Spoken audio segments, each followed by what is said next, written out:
It's Friday Night Lights on Red Rock 92 and StreamUtah.Live. Last week in Castledale, the San Juan Broncos proved they're the #1 team in the Utah 2A. Tonight, they're back home looking for their 6th win in a row. South Sevier's in town for the 2024 homecoming game. It's the Broncos hosting the Rams. Welcome to Friday Night Lights on Red Rock 92 and StreamUtah.Live. Good evening, ladies and gentlemen, and indeed, welcome live to San Juan High School, and it is homecoming tonight. So we do welcome you in for an exciting night of football. The Broncos have won 5 in a row, looking to make it 6 here tonight against the South Sevier Rams, who are in town taking on a tough opponent in the San Juan Broncos here, especially homecoming night. But I know, Art, by the way, it's Rhett Sifford and Art Adair welcoming you in tonight. And Art, just want to start by saying I know Coach Barkley Christensen is not a huge fan of all the stuff that goes on homecoming, just a little bit of a distraction from the game, I guess, that Friday. But I don't expect that these boys will have a tough time getting up for this game tonight. Every coach in high school football dreads homecoming week, and not because we don't want kids to have fun. It's just it gets you out of sync, it gets you out of the rhythm. It just throws wrinkles and stuff. Kids go out and hopefully you don't have kids do stupid stuff during homecoming week that get them hurt from the bonfire, the dance, or going, this and that. So look to be everyone unscathed, ready to play tonight. But yeah, homecoming week is a lot of fun for kids and fans and alumni, but for head coaches, it's a stressor you don't need during that week. All right, well, let's take a look at this matchup here tonight, and we're going to take a look at the all-time series, and really it's a domination for the San Juan Broncos. They lead 33 games to 4 going back to 1975, and South Sevier last beat the Broncos in 2013, which was their only win since 1980 in this series. And the Broncos beat them, of course, last year, right around this same time of year, 64-0. When you look at South Sevier, they come in ranked number 5. San Juan is number 1 in the RPI standings, but number 5, really, South Sevier is in a tie for 3rd place with Layton Christian, Delta, and American Leadership Academy. They suffered a tough loss to Delta last week, a game that was 28-21 with 7 minutes to go in that game, and Delta ended up blowing them out 48-21, so quite a bit of a meltdown for South Sevier. They're going to be looking to right their course this week, but another really tough opponent here tonight. You look at their coach, Bryce Twitchell is in his 2nd year. He's got a 4-12 record. All 3 of the Rams' wins this year are on the road. All 3 of their losses are at home. So the home crowd hasn't had a chance to see the team win this year. And if you look at the trends and the stats, and if you care anything about that, South Sevier is slated to win here tonight. But obviously, it's a little bit different opponent that they come up against this evening. All right, so we did get a chance just a few minutes ago to chat with head coach Bryce Twitchell. Here's what he has to say as his team gets set to go against the 3-time defending 2A state champions here tonight. Coach, we appreciate you chatting with us before this game. Long trip for you guys down here. I mean, not as long as it could be, but maybe that affects you a little. Yeah, that's always a conversation we have, but San Juan has to do it every time they travel, it seems like. So, it's not an excuse. We just do the best we can, prepare for it, and be ready to compete when we get down here. Right on. Well, tell me about this team. I know you guys are looking to bounce back in the win column today. Yeah, San Juan's, they're the top dog in 2A. They have been for a long time. They can do it all. They run the ball. They throw the ball really well. So we've got to be really fundamentally sound and disciplined to have a chance with them tonight. Obviously, this is our first look at you guys this year. What have your strengths been mainly so far? We run the wing tee, and we like to run the ball. There's been games where we've been better at it and games where we've struggled a little bit, but we've got a lot of good skills kids and a pretty good offense. And then defensively, we run a 3-5, and we're kind of young. We got some youth on the team, some sophomores and juniors that are going to be playing, but we're much improved from last year, and so we're looking to just keep getting better every week. Well, awesome. I know by your comments you know exactly what you're coming up here against tonight. How have you guys prepared for them? Again, when I talk with Robert Lovell, I sound like a broken record because I say it every week, but we're just practicing on getting better every week, regardless who the opponent is.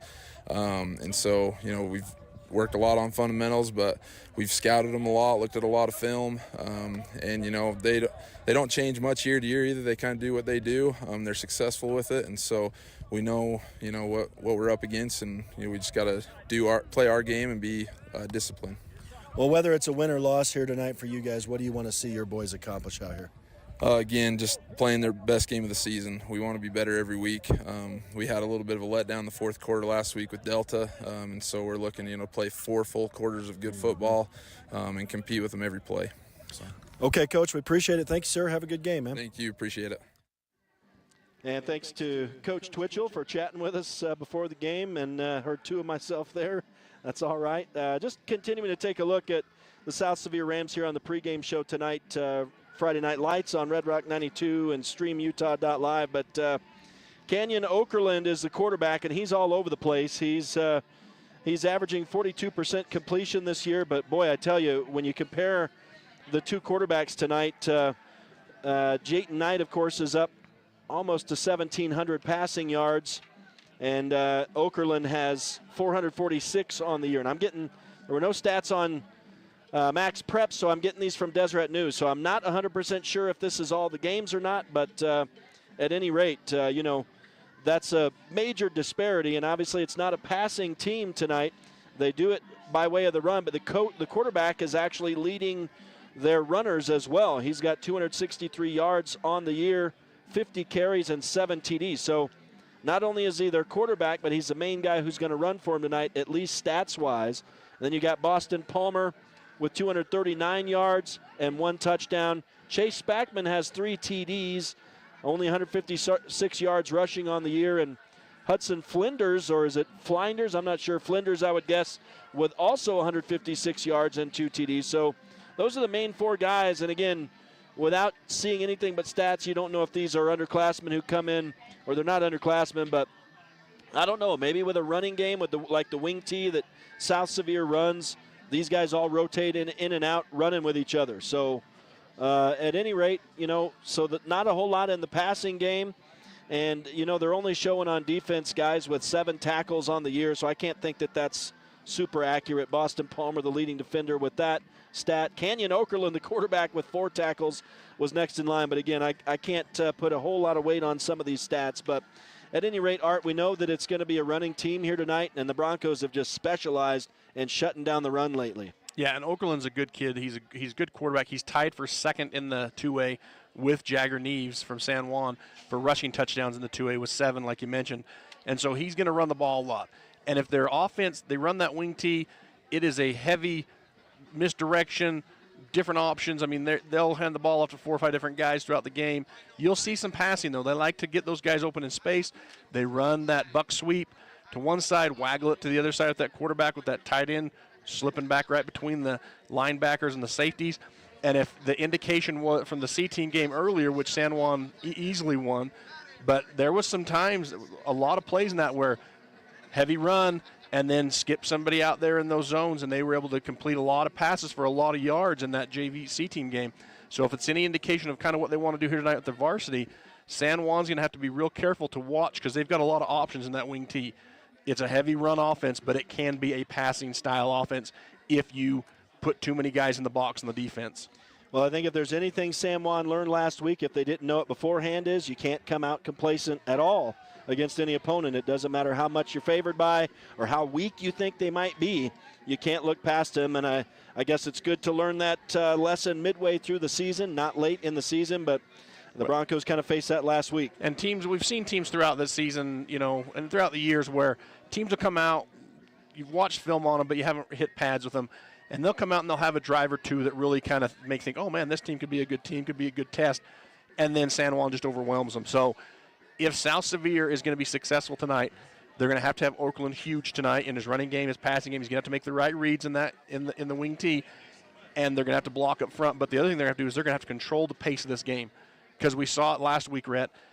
San Juan gets down, and what do? They go to their quick, just hurry, run you off, and they just run your butt off the field, and teams just can't stay up with them. Yep. All right, well, that's a quick look at the South Sevier Rams here on the pregame show on Friday Night Lights, Red Rock 92 and StreamUtah.Live. It's homecoming tonight in Blanding. We'll take a quick break, and we will return to the San Juan High School football field where the team is getting set to run out of the tunnel with the American flags and get set for the pregame ceremonies here tonight for the homecoming game. San Juan Broncos getting set to host the South Sevier Rams here tonight for homecoming.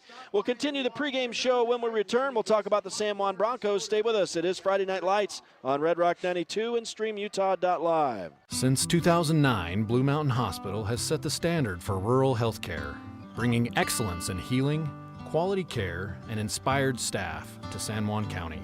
We offer the county's only accredited sleep center, compassionate labor and delivery, top-tier emergency care, and flexible dialysis options. At BMH, our comprehensive services are delivered by a passionate team. Visit bmhutah.org to learn more. We can't wait to meet you. With a changing economy and advancing technology, it's time that marketing and selling of real estate in San Juan County catches up. Four Corners Homes and Property Management is changing the game. Every Four Corners Homes listing includes 3D mapping and virtual tours, professional photos, a digital and global 21st century footprint, and marketing exposure that makes it easy for buyers to find and identify what makes your listing unique. Marketing and exposure sells real estate, and if you want the best, you need Four Corners Homes on your team. Find us at fourcornershomes.net or call 801-404-0058. Hello, my name is David Palmer, and I am the Parks and Recreation Director for the City of Blanding. Hi, my name is Sylvia Stubbs. As a recently elected San Juan County Commissioner, We are so excited to collaborate with SJC-PAC, Coalition, and San Juan Counseling to bring parents-empowered messaging to our beautiful Wellness Center pool area. Parents Empowered is a Utah campaign designed to help parents understand the power they have in reducing the risk of underage drinking. Survey data tells us that youth perception of risk in San Juan County in all grades went from 83.6% in 2019 to 68.3% in 2021. This means our kids don't understand the damage that alcohol and other drugs can cause on their developing brains. Did you know that Utah teens reported that parental disapproval is the #1 reason they choose not to drink? Never assume your children know what your rules, expectations, and attitudes are. Write them down and discuss them with your kids so they understand the reasons behind them. Bonding is essential to preventing underage drinking. Children are less likely to drink when the parents are involved in their lives and when children and the parents feel close to one another. Together, we can help build a stronger San Juan County. Let's do this! Back live to San Juan High School. It's homecoming tonight, and we are gearing up for the national anthem. It's going to be Emery Black here. We're going to allow you to hear this in its duration.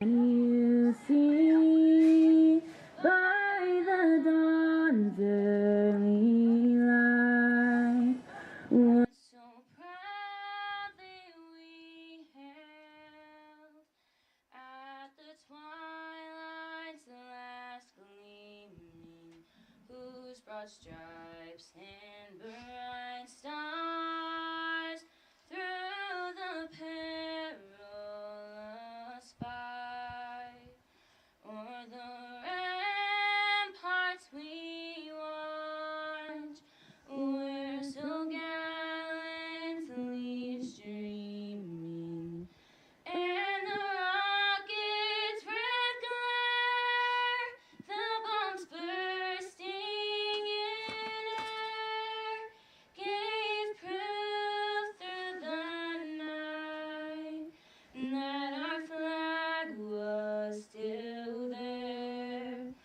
Oh, say does that star-spangled banner yet wave o'er the land of the free and the home of the brave.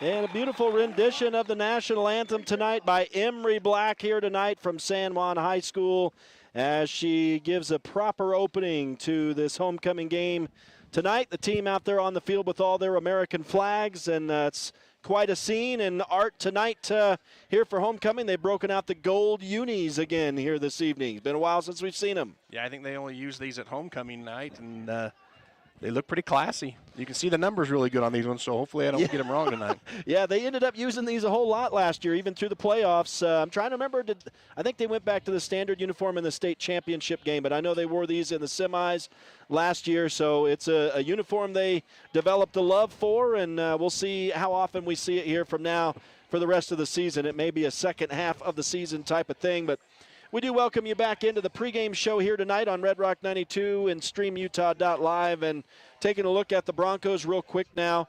And Barkley Christensen in his 8th year with a 68-20 record now after the win last week. We chatted with him just a minute ago. Here's what he has to say as his team gets set to go here tonight. Hey, Coach, it is. We hear the song playing right now. It's another Friday night. We're pumped. It's football. You guys looking for your 6th win in a row here tonight. Yep, and we just want to keep that going again, you know.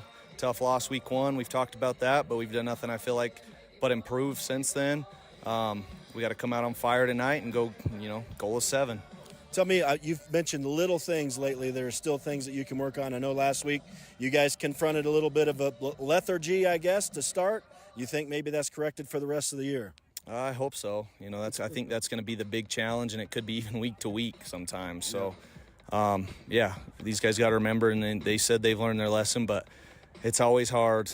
We've got to just play our game no matter what we think we're going against or who we're playing. We got to go play Bronco football. Interesting thing about your team as well, I'm a hockey fan. I like the St. Louis Blues, and I remember the year a few years ago they won the Stanley Cup, and it was like it didn't matter how they started, they would always finish strong. And you guys have kind of been that team in my years of watching you. Even if you have a slow start, it doesn't really matter. You guys will finish strong. Yeah, and that's what I love about them. They figure out and they can adjust on the fly, and they're always playing hard. They're always applying pressure to you. So most teams crack at some point, and like even the Grantsville game, being down so much and just continuing to battle, that makes a coach happy every single time. And even when we get those big penalties, it just seems like we can always, they bounce back. They don't let it affect them. We just go to the next play. So hopefully we keep doing that, too, the rest of the season, because that's a recipe, obviously, for a lot of success. Well, I've asked you for the past 4 years about, are we going to see anything different here tonight? And the simple fact is we never see anything different from you guys. It's just that nobody can stop what you guys do at this point. Yeah, and I think even a lot of teams are figuring out our signals and learning, but at the end of the day, they got to go stop us. So until somebody does, we're just going to keep doing what we do. Well, you're coming up against another wing tee tonight, another running team. I know you've said religiously that you need to shut down the run. That's pretty obvious here tonight. Yep, and that's exactly what we got to do, stop the run and play the pass. So I think we should be ready to roll for that. Tell me some of the things you've been most excited seeing from your team these past couple weeks. Effort for the most part, and then just getting better. I mean, Jayton Knight, geez, man, the goal's 75%, and he's at like 90% completions right now. I mean, throwing for 6 touchdowns, 4 touchdowns, but then just, weapons all over the field. When one guy gets his number called, he goes and makes a play. So it's just very impressive to watch that. All right, Coach, appreciate it. Good luck out there tonight. Have fun, man. Thank you. And we do appreciate Coach Christensen for chatting with us. We just realized we've gotten some technical difficulties going on the radio side. I think let's step aside here. We'll take a real quick break, and we'll try to get it squared away. And then we'll come back on both devices here. Stay with us. It's Friday Night Lights on Red Rock 92 and StreamUtah.Live. Life is a series of cherished moments, filled with milestones that define our journey. Moments of love, joy, and shared experiences. Each moment contributes to our story. As each chapter unfolds, our experiences shape us, defining who we are. When it's time to celebrate a life, ensure your loved ones are remembered with the grace, dignity, and individuality they deserve. San Juan Mortuary, celebrating life, honoring memories, transcending tradition. For over 75 years, San Juan Health has strived to be the best place to receive medical care in southeastern Utah. With clinics in Blanding, Monticello, and Spanish Valley, San Juan Health offers a wide variety of services and world-class care close to home. Visit sanjuanhealth.org today to find out more. San Juan Health, chasing perfection since 1947.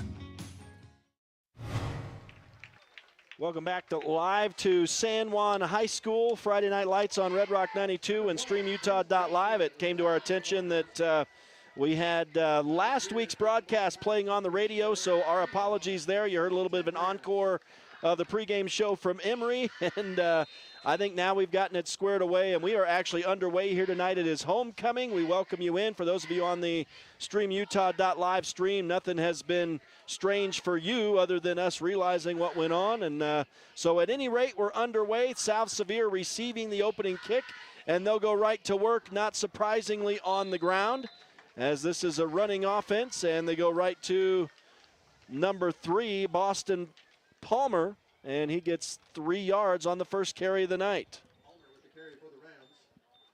Think about South Sevier's offense here, and San Juan defense is going to get a long break in between plays as they huddle. It's not a high-paced offense, so I think that's going to play into the benefit of the San Juan Broncos here as they're able to stay fresh on defense.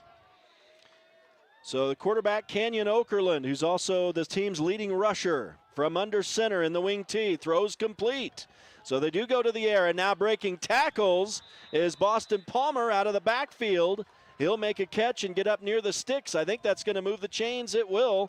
Pickup of 7 yards on his first catch of the night and the first completed pass of the night. Yeah, he's able to elude the first tackle by trip there, and then luckily 3 other Broncos were there to clean it up, or he had a lot of grass in front of him. So that's been something we've talked about these past couple weeks, Art, is open field tackling, and the Broncos have at times struggled doing that. And right there we see a player making a guy miss and getting some extra yardage, enough to move the chains. So South Sevier here on their first series, a new set of downs. Okerlund will work from under center again, throws over the middle, incomplete. Tough to tell exactly who that was intended for. That was a bunch of San Juan Broncos there. I'm going to say he was looking at number 23 there because he was in the area. But it's something similar we saw in that C-team game earlier. Is came out, and traditionally a wing T is just run, but they're going to look to see what the zone gives them, what kind of defensive pressure they get up front out of that front 3 or 4 that Coach Bowering sends at them, and then throw the ball a little bit around. There you go. Yeah, I mean, if you can't, that's the key of stopping the run. If you can't stop the run, then that's going to open up the pass as well. So here's Okerlund rolling out to pass again, throws a bullet over the left side, and a nice kick save down here by the referee, but incomplete on the pass, and that quickly brings up a 3rd down and 10. Again, looking for number 23, but he had Trip Palmer and the birthday boy, J.D. Palmer, right there in the area. And this is similar to how the C-team game started, Red. I was able to watch that game, and came out a lot of short zone passes, a lot of trying to see, but San Juan's second defense right here, their backers and their linebackers and their defensive backs are doing a good job at really closing down the space, making those tight passing lanes. So 3rd and 10, South Sevier with the football on their own 30-yard line, trying to move the chains again, keep this drive alive. Okerlund from under center will pitch it this time. It almost looked like Boston Palmer wanted to throw it on a little halfback pass, but the Broncos in the backfield and just swallow him up for a loss of 4. Yeah, I think number 3 got tackled by number 3, Jake Ivins. So 3 and 3 getting to know each other early, and brings up a 4th down situation, and obviously a punting situation for South Sevier. Those are called counterparts when you have number 3 on either team, or the same number on either team, and so that man was tackled by his counterpart. Looks like he's going to punt as well. So, boy, some of these players wearing numerous hats for this South Sevier Rams team. They'll send a man in motion on the punt, and Palmer barely gets that away. That almost looked like it was going to be blocked. But Boston Palmer's punt will go out of bounds over on the far side, right around the San Juan 40, which is where they will take over after getting the first stop of the night. So the Broncos, looking for their 6th win in a row, will get the football for the first time tonight. Yeah, and excited to see San Juan's offense's first drive. Last week, they were a little stagnant. A couple of weeks they've been a little stagnant here, so hopefully to see them go quick here, get down the field, hit their blocks. Last couple of weeks we've seen some blocks misses in the first couple drives. hopefully they'll be more precise tonight. And they'll come up the middle on the ground. And speaking of precise, there's Jayton Knight, the quarterback, with a nice 15-yard run right off the hop to give the Broncos a first down. Yeah, that was a draw all the way, quarterback draw. Jayton does a good job. This time he'll hand to the birthday boy. J.D. Palmer takes it, and he's going to go right through the middle as he slices it downfield, and he will score. Touchdown, San Juan. A 44-yard touchdown run, and 2 plays later, the Broncos are in the end zone at 6-0. Great run there, and like I said, getting down, getting blocks, making sure everything's better and crisper. And the first 2 plays there on that drive, the only 2 plays of that drive, great blocking by the offensive line, and then just great acceleration through the hole for Jayton and then for J.D. there, who gets the first 6 on his birthday. Yeah, and we'll see if Trip Palmer can, and I don't know that was by accident. The birthday boy getting to take the first touchdown downfield. They ran him right up the gut, and he made no mistake. Trip Palmer adds the extra point, no problem. He's become like clockwork now that he's gotten in rhythm. And it is 7-0, 9:28 to go. So in this first quarter, only a minute and a half in, and the Broncos, 2.5 minutes in. And most of that was because the Rams had the football first. The Broncos didn't take a whole lot of time. They marched it down the field very quickly on a couple plays and into the end zone. And Art, I guess just because of our technical difficulties, we didn't get a chance to run through some of these San Juan stats. And just wanted to make a mention that Cutler Baker now 4th in rushing yards for the San Juan Broncos with that 31-yarder last week. I learned something interesting about the stats. He carried the football. There's a couple things that went on in that play. He carried the ball 23 yards after the fumble. They spotted him for a 20-yard run, and it was scored officially as a 22-yard run. But you add the yardage that Jagger Neves had carried the football to that point. So Cutbake on the stat sheet, officially a 31-yard run and that 1 carry. He's 4th on the list stats-wise now for San Juan. I love it. Yeah, and as we get the kickoff here, and then it's fumbled. Woo, and South Sevier jumps on it late, but they do secure the ball at their own 20. That was a close one for the Rams. Point out that we didn't get a lot of time to talk about the pregame, some of the San Juan stuff, but Trip Palmer with that PAT right there is now tied with his counterpart on the other side of this field. Nice. Peyton Gibson with 23 PATs, so they're leading the 1A right now. So it's going to be a battle of who can get the most PATs tonight to take over that top spot in the 2A, and my money's on Trip. Yeah, I'm going to have to say, if you're a betting man, you might want to go with Trip. He'll get the majority of the opportunities, is my guess, here on homecoming night. South Sevier goes right to the ground and right back to Boston Palmer on a quick carry off right guard. He'll get a couple. Branton Bethay in there to meet him. Branton's not that big a kid, but he is all heart and all go, man. That kid, he'll stick his nose in there and make a tackle against the running back that's outsizes him by a little. Tremendous tackler, Branton Bethay. Yeah, Broncos have players all over the field who are making things happen, and it's tough for us to call everybody for sure, but some of these big-name guys we get to see in on the action all the time, and he is one of the leading tacklers for the Broncos. 2nd down and 8 as Okerlund will go to the air and overthrows his intended receiver on the far sideline, who went down hard over there. Intended on the play, Race Freeman, the sophomore, and he was well covered over there on the far side. Brody Bilbo in coverage did a great job, hip to hip, stride for stride. Would have liked to see him look back a little sooner for that ball just in case, but not a very good throw by the quarterback, and Broncos bring up 3rd down. Yeah, that's 3 straight incompletions now for Okerlund for South Sevier. So big 3rd down for the Rams here early on. It might not seem like it is, but down 7-0 to the Broncos, and as easily as San Juan scored on their first possession, the Rams would like to convert this 3rd down right here.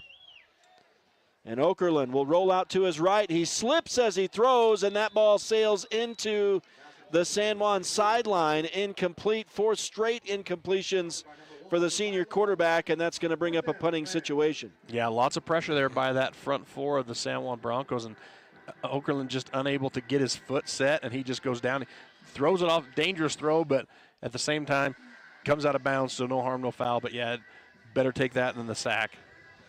So for the 2nd time in a row, it looks like South Sevier is going to have to punt the ball away to San Juan, and the Broncos, I think it's Bethea back here. No, it's Jagger Neves back here to return. This is a high kick. And he's going to step up and be able to. It is Bethea. Okay, so I should have trusted my gut. He'll make a cut. Speaking of, across midfield, down the sideline. Is he still in bounds? I believe he is. All the way down to the 10-yard line. And it'll be a first. They're going to mark him at the 11, so 1st and 10 for San Juan, and the offense won't have a lot of yardage to work with here. No, and they don't have a number 32 on the South Sevier roster, but he comes up and make a big hit right there to save that touchdown. But you're right, we couldn't see Bethea on the sideline because of all the Broncos standing here. But he just tiptoed down that sideline. I thought he was out of bounds too. But he kept his way in, and, man, one guy to beat, and he would have had 6 there. But it looks like there is a penalty. No, was it a penalty, or did they just mark him that he stepped out of bounds? Yeah, they're picking up the flag over here, so I'm going to say that it was probably a block in the back or a okay, so is that head-to-head? No, it's a defenseless, or what do they call that nowadays? Okay, defenseless player. So it's like a blindside block, basically, is what they ruled. And a false start on San Juan? No, they just whistled it down before they snapped the ball. Now they'll go 1st and 10 from the South Sevier 39, and Jayton Knight to the air and immediately connects on a 39-yard touchdown pass to Jake Ivins. And wow. Jake was wide open on that, Rhett. He totally had a good 8 yards on that, and all Jayton had to do was put that ball underneath him, and there's nothing easier than that right there. My goodness, Jayton Knight is 1 for 1 with a 39-yard touchdown pass. You are exactly right. Ivins was entirely uncovered, and it's 13-0. Palmer's going to try to take the lead now in the Utah 2A and PAT kicks on the season, and it is through like clockwork. So he does indeed move into the lead, and it's 14-0 with 8:14 to go in the first quarter here tonight. So homecoming has started out well for the San Juan Broncos. Yeah, and you couldn't ask for a better start after the start last week where it was 14-7 there. And now San Juan just coming out in total dominance here at homecoming week. And what a better way to start the game. You got all your home fans here. A lot of people home for homecoming. Man, you get JD up the middle on a long one. You get a long pass. Just Jayton for a long run. I take back my comment about homecoming being a distraction. Well, yeah, it's a bit of a disparity opponent-wise. Not saying, taking anything away from South Sevier, but it is a bit of a mismatch here tonight. You kind of want to draw. I guess you draw those games up for homecoming. That's what you like. But the Broncos just going down the roster here, playing their 2A opponents, and obviously fully into region play now. Another 2A South region matchup tonight. The Broncos are going to have one non-region game toward the end of the year against Hurricane, but other than that, it's all 2A South matchups from here on out as the Broncos kick it away, and a return over to the far side, and now up the sideline for a few yards, down around the 30-yard line. I believe was number 33 on the return over there, and that's Mason Healy. Got him as a sophomore, so 6'1" sophomore. And South Sevier will have the ball to start at their own 27. We didn't talk about the spotlight for my lineman. I'm going to do it now since he's out on the field. But my spotlight this week for lineman is big nose tackle number 56, Cash Palmer, also known as Mr. San Juan 2024. Oh, my goodness. But this kid has 16 tackles. He's getting 2.7 a game. People are, well, that's not a lot of tackles. Well, you watch. He gets double teamed almost every play. And when you have a guy like that can take on the double teams, wow. He just opens up everything else for the defense. So Cash Palmer, our lineman spotlight of the night.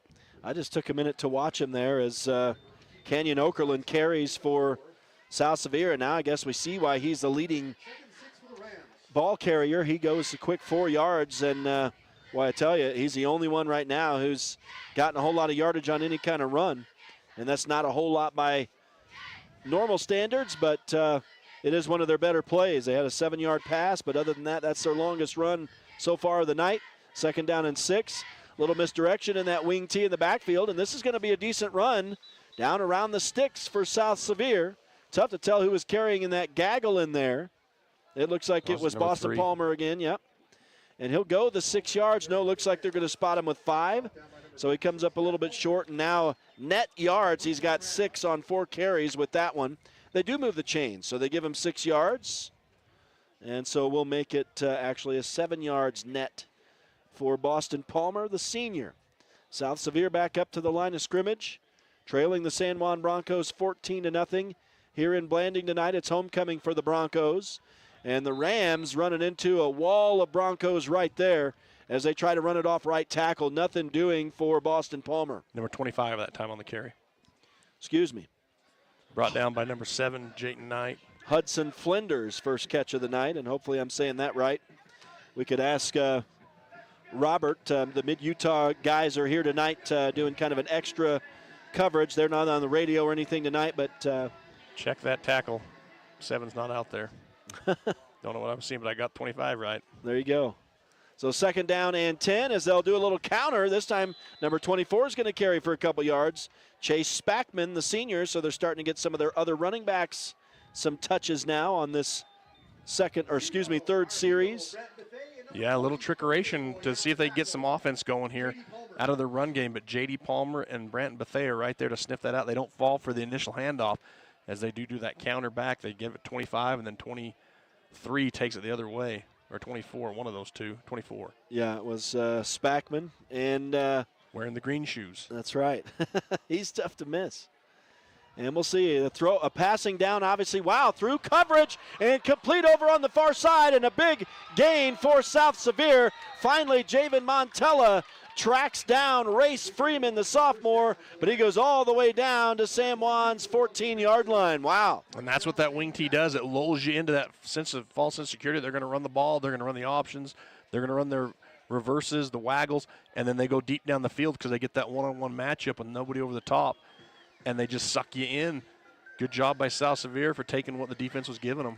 I'm going to estimate that was a 48-yard pass, and the second completion for Canyon Okerlund. And boy, the Bronco defense just bit on that and came up to the man who caught it, Race Freeman, and he slipped right past him, and then there was nobody behind. And so good gain for South Sevier. Now they go back to the ground, and not a whole lot of yardage, maybe one for Hudson Flinders, the junior. 2nd down and 9. Just outside the Bronco 10 now. They've got the ball at the 13, so the Rams knocking on the door here in the red zone for the first time. A big gash pass play setting them up here. And if you're South Sevier, this is exactly what you want to do. You want to keep that clock moving. You want to just methodically move that ball. You want to pound it up the middle, pound it on the outside, and then throw those passes like they've been doing. They'll send a man in motion. Fake the snap to him and right up the middle. I don't know if that was a direct snap, but Boston Palmer had the ball quickly, and he's down right around the line to gain. Just that little quick, take the snap, turn around, open left hand with that ball, act like you're going to waggle the other side, roll out, and he just got up the middle. Like we talked about in the pregame, the wing tee, not a lot of people run it. Not a lot of people like it because it's not flashy. It's not over-the-top exorbitant, but, man, it sure can move the ball if you run it right and your blocking schemes are good. And it moved it 8 yards that time. They're just shy of a first down, so 3rd and 1. Okerlund will hand off, and rumbling through off left guard is Palmer once again, and he's got enough for a first down this time. A pickup of 4, and he's all the way down to the 2, and suddenly it's 1st and goal for the South Sevier Rams, and they're not going away. No, they just kept playing their game. They found the open spots in the zone. They've run the ball. They've been really effective up front with their blocking, too. All you need out of that is 3 or 4 yards. 3.5 yards is a great run game out of this wing tee offense, and they're getting that in this drive. So it's 1st and goal. They've got 4 cracks at it here from just outside the goal line. I believe it's on the 2.5-yard line as Okerlund works from under center. Sends a man in motion again. He'll pitch to that man, and nice open field tackling as 3 Broncos gang up on Hudson Flinders to stop him short. Let's see if he got any yardage at all. Yeah, lucky Trip Palmer was there, makes that initial hit, and then Bethea and Josiah LaPalmer come up to help him clean it up. But, yeah, great read there by Tripp by not letting him get any positive forward motion. Looks like it was a loss of 2 on that run for Spackman on the pitch, trying to get outside the San Juan D, but no dice for South Sevier. So 2nd and goal now from the 4. And Okerlund again continues to work from under center. Not surprising, that's the wing tee offense. And he will try to keep it himself, and quarterback sneak it up the middle. And a little bit of a scrum there. The line judge on the far side is standing on the goal line. No signals. Well, the ball came out there at the end. San Juan was trying to plead their case, but the back judge said no, it was down. He was down. Forward progress was stopped before he fumbled it. So they're going to spot it at the 1 yard line. So it was a pickup of 3 by the quarterback, and now 3rd and goal on the 1. And they came out in that pro set offense right there. They went away from their wing tee. Came out to the pro set just for that quarterback draw, almost like the old Philly push-tush there, just trying to get that quarterback in. So if I'm San Juan, I'm really digging into those A gaps right now. All right, the quarterback under center, pro set again for South Sevier. Quarterback under center. He will hand off up the middle, and the Broncos are going to swallow him up in the backfield for a loss. And it was Boston Palmer on the big tackle, a loss of 1. Yeah, it's almost a 1.5 by where they got the ball spotted there. So bring up a big 4th down. And, man, I've been really impressed throughout the years of San Juan will get down there within the red zone, even deep on the goal line, and they come alive down there. And 3 good plays here where they've just tried to run it up the gut, and they've shut it down. So now look for a little trickeration here as they go back to their wing tee. And Okerlund under center, 1:15 to go in the opening quarter. South Sevier down 14-0, trying to punch it in. They'll roll Okerlund out to the left. He's got a step. He's going to try to hurdle a man. He's, I believe, into the end zone. Touchdown, South Sevier. What a run by the quarterback as he jumps over some defenders into the end zone, and it is 14-6. Yeah, so Okerlund looking to pass it there as he rolled out. No one was open, and he sees that corner. All he's got to do is make the flag, and he just took it and run. A couple of Broncos had a good beat on him, but just a yard too much, too short on that one, or they probably stop him. So for Okerlund, it's his team leading 8th rushing touchdown on the season. And they cut the San Juan lead in half, and they've got a man who could tie the PATs in 2A, and I don't know, maybe we shouldn't have said anything about that, Art, as he ties the mark set by Trip Palmer just moments ago. I believe both of them with 24 PATs on the season now. Maybe the battle of the game right there is the PATs, but I liked what San Juan did. But like I said, they went back to their wing tee there out of that pro set where you knew they were going to run it between the tackles, and they come out, and you got to just account for that quarterback and just why they ran it to the field side. A lot of room out there to run. That quarterback just able to get when you only need 1.5 yards, it's not that hard to get it. Well, that is a big morale boost for South Sevier, who San Juan scored on them easily on their first 2 possessions, went up 14-0. So a major answer here for the Rams with 1:10 left in the first quarter to make it 14-7. Yeah, and you got, like you said, you got to be proud of the effort over there. If you're a South Sevier fan, coach, you got to be proud of how you drove down nearly the whole field, 4 downs to get in, but you punch it in. And now we'll see if San Juan's special team unit, who has been very effective this year, can return this. And so South Sevier will kick it away, low kick. It's going to be fielded on a line, caught in the air, but flags on the field. They're going to have somebody a little overzealous on the kickoff team outran the kicker. And you got to stay behind that kicker. He's got to kick that ball before he crosses that line. So we're going to back it up and redo it. That kicker's an artist, so they got to wait on him to get up there. He's got a lot of weapons in his arsenal depending on how he's going to kick it. So the Broncos will have an opportunity at a good return here with the ball being kicked now from the South Sevier 35. So again, we're not quite 11 minutes into this game tonight. We've got ourselves a little bit of a game now that South Sevier has scored. It looked like San Juan was really going to run away with it here early, but same score we had last week, just in reverse. The Broncos are up 14-7, winding down the first quarter, and now this ball caught in the air as well by Jagger Neves. He fakes the reverse on the return, and he'll be wrestled down here around the 40-yard line, just shy of the 40, so the Broncos are going to start from their own 38-yard line with just over a minute to go in the opening quarter. Yeah, good-looking wall that San Juan set up over here. Just needed those guys to hold their blocks a little longer on that outside, push those guys. You're going to take those 2 first guys that come through that wall, let them on their backside, and you have 2 guys over there. You want to push them out to the sidelines and just blow them out of there, and then everyone else seals to the inside. And that time, good coverage by South Sevier. Jayton Knight working from the shotgun on first down, hands to Jagger Neves. There's a flag on the field, but if the play stands, he goes right up the middle of the field all the way. The Broncos have gone into the end zone here on just 4 plays 3 times, but that one's coming back, so that play won't count. Yeah, when that flag's thrown right there, that's always a holding 99% of the time. So offensive line gets caught with a little too much white jersey in the paw. And so that'll actually be 10 yards in arrears. And we'll see, it'll be a replay of first down, so it's going to be first down and long here. Got it. Flag is about a yard into the play there, maybe 2, so it's probably going to be first down and 19 or 18, I'm guessing. And, yeah, that erased. It'll be first and 20. Are they going to mark it all the way from the line of scrimmage? That's where I think that's where the foul occurred. It's 19. 19, yeah. So he had the flag down here Close. a yard in, but yeah, first and 19 officially. They're back to their own 29-yard line, it looks like. And Jayton Knight will throw, intercepted on the far sideline. And that is his first interception, I believe, in 3 games. But South Sevier will take over, and now what a costly penalty on the Broncos, who give the ball up at their own 40. Yeah, and the Ram, he just read that the whole way. He knew Jayton looked down there the whole way. He never even looked him off. And he just goes up and takes it. Number looks like 33, 33 gets that pick for the Rams. Yeah, and as a quarterback, you've got to. I know you want to look and make sure he's open, but you've got to look that guy off just to keep him honest. So Mason Healy, second time of the night, we have mentioned his name.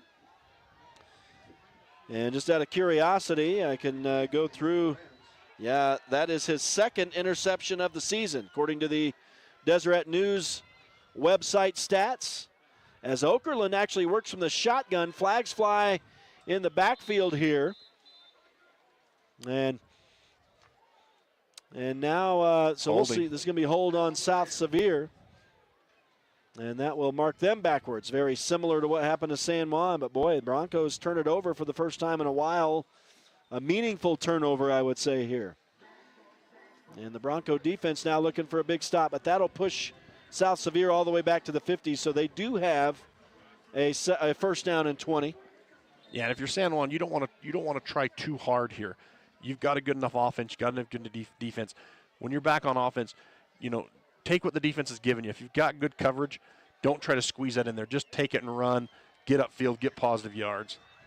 So from midfield, first down and 20 for the South Sevier Rams now after the holding penalty. Okerlund drops back as they try to set up the screen. The catch not made by Race Freeman, though, and the incompletion makes it second and 20.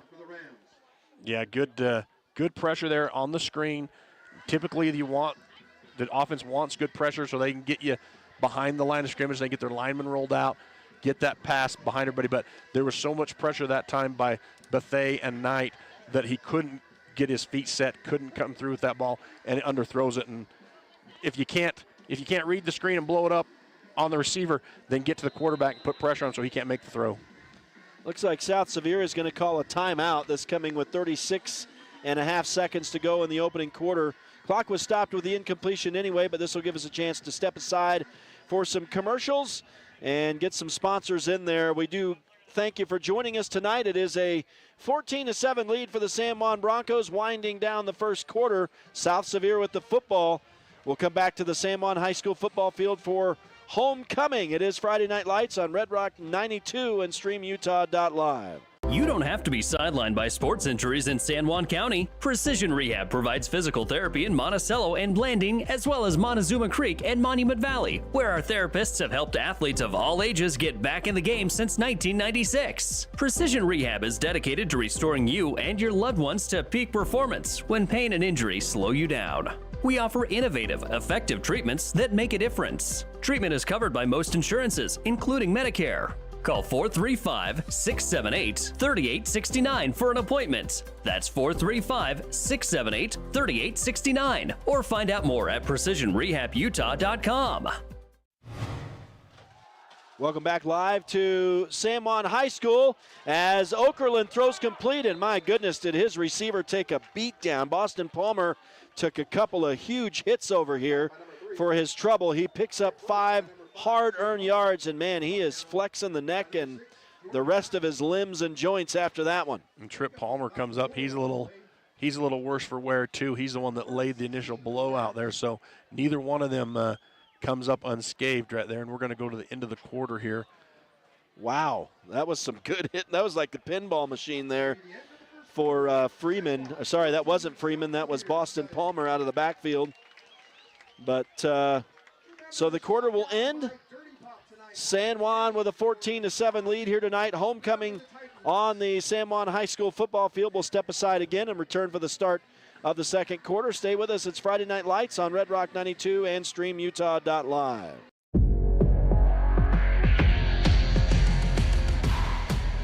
Here at Lyle Northern Electric, we take pride in our highly qualified team, dedicated to serving our community.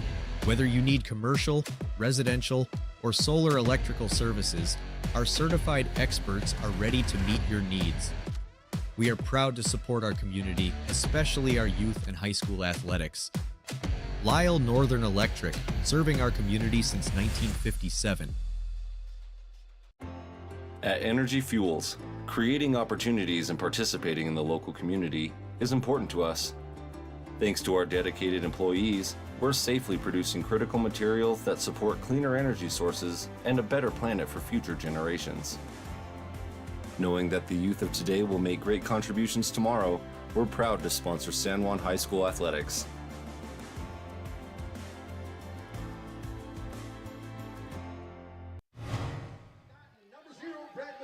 Back live to San Juan High School where the Broncos make a big stop on third down. We'll see if this is 4-down territory for South Sevier as we are back underway to start the second quarter. A sack by Branton Bethay and George McNaughton on that play, so they probably both got half a sack. 5 yards in arrears for the quarterback, Canyon Okerlund. And so he's down to 6 yards net. They are lining up in a punt formation. Oh, but they're going to snap it short and try to fake the punt, and a big run is going to get a first down and more down to the 20-yard line before being knocked out. So it worked out for South Sevier, and I believe it was number 34 carrying. It was Cooper Castle, the sophomore, with his first run of the night. Yeah, and I believe we'll watch a replay here on StreamUtah.Live. We're going to see that's that old snap it to the up back and let him run out that end because everybody else is coming so hard. All your focus is on the punter, that and then they just run it up there. That's a 29-yard run. I tell you what, Art, I like me a fake punt, man. Yeah, I missed it. I was watching the punter, too. I was hoping to see a replay. I like me a fake punt. The trickeration works for South Sevier, and they're knocking on the door again, trying to tie this game. They are just outside the San Juan 20, and it's a little bit improbable here tonight after the Broncos took a 14-0 lead. But this Rams team is not laying down and dying. They are continuing to fight here. And they will hand off on a little counter for 3 yards. Yeah, number 24, I believe, ran that. Spackman, yep. They nothing to make them happier if they came in here on homecoming and upset the 3-time defending state champs and the perennial number 1 in 2A. Yeah.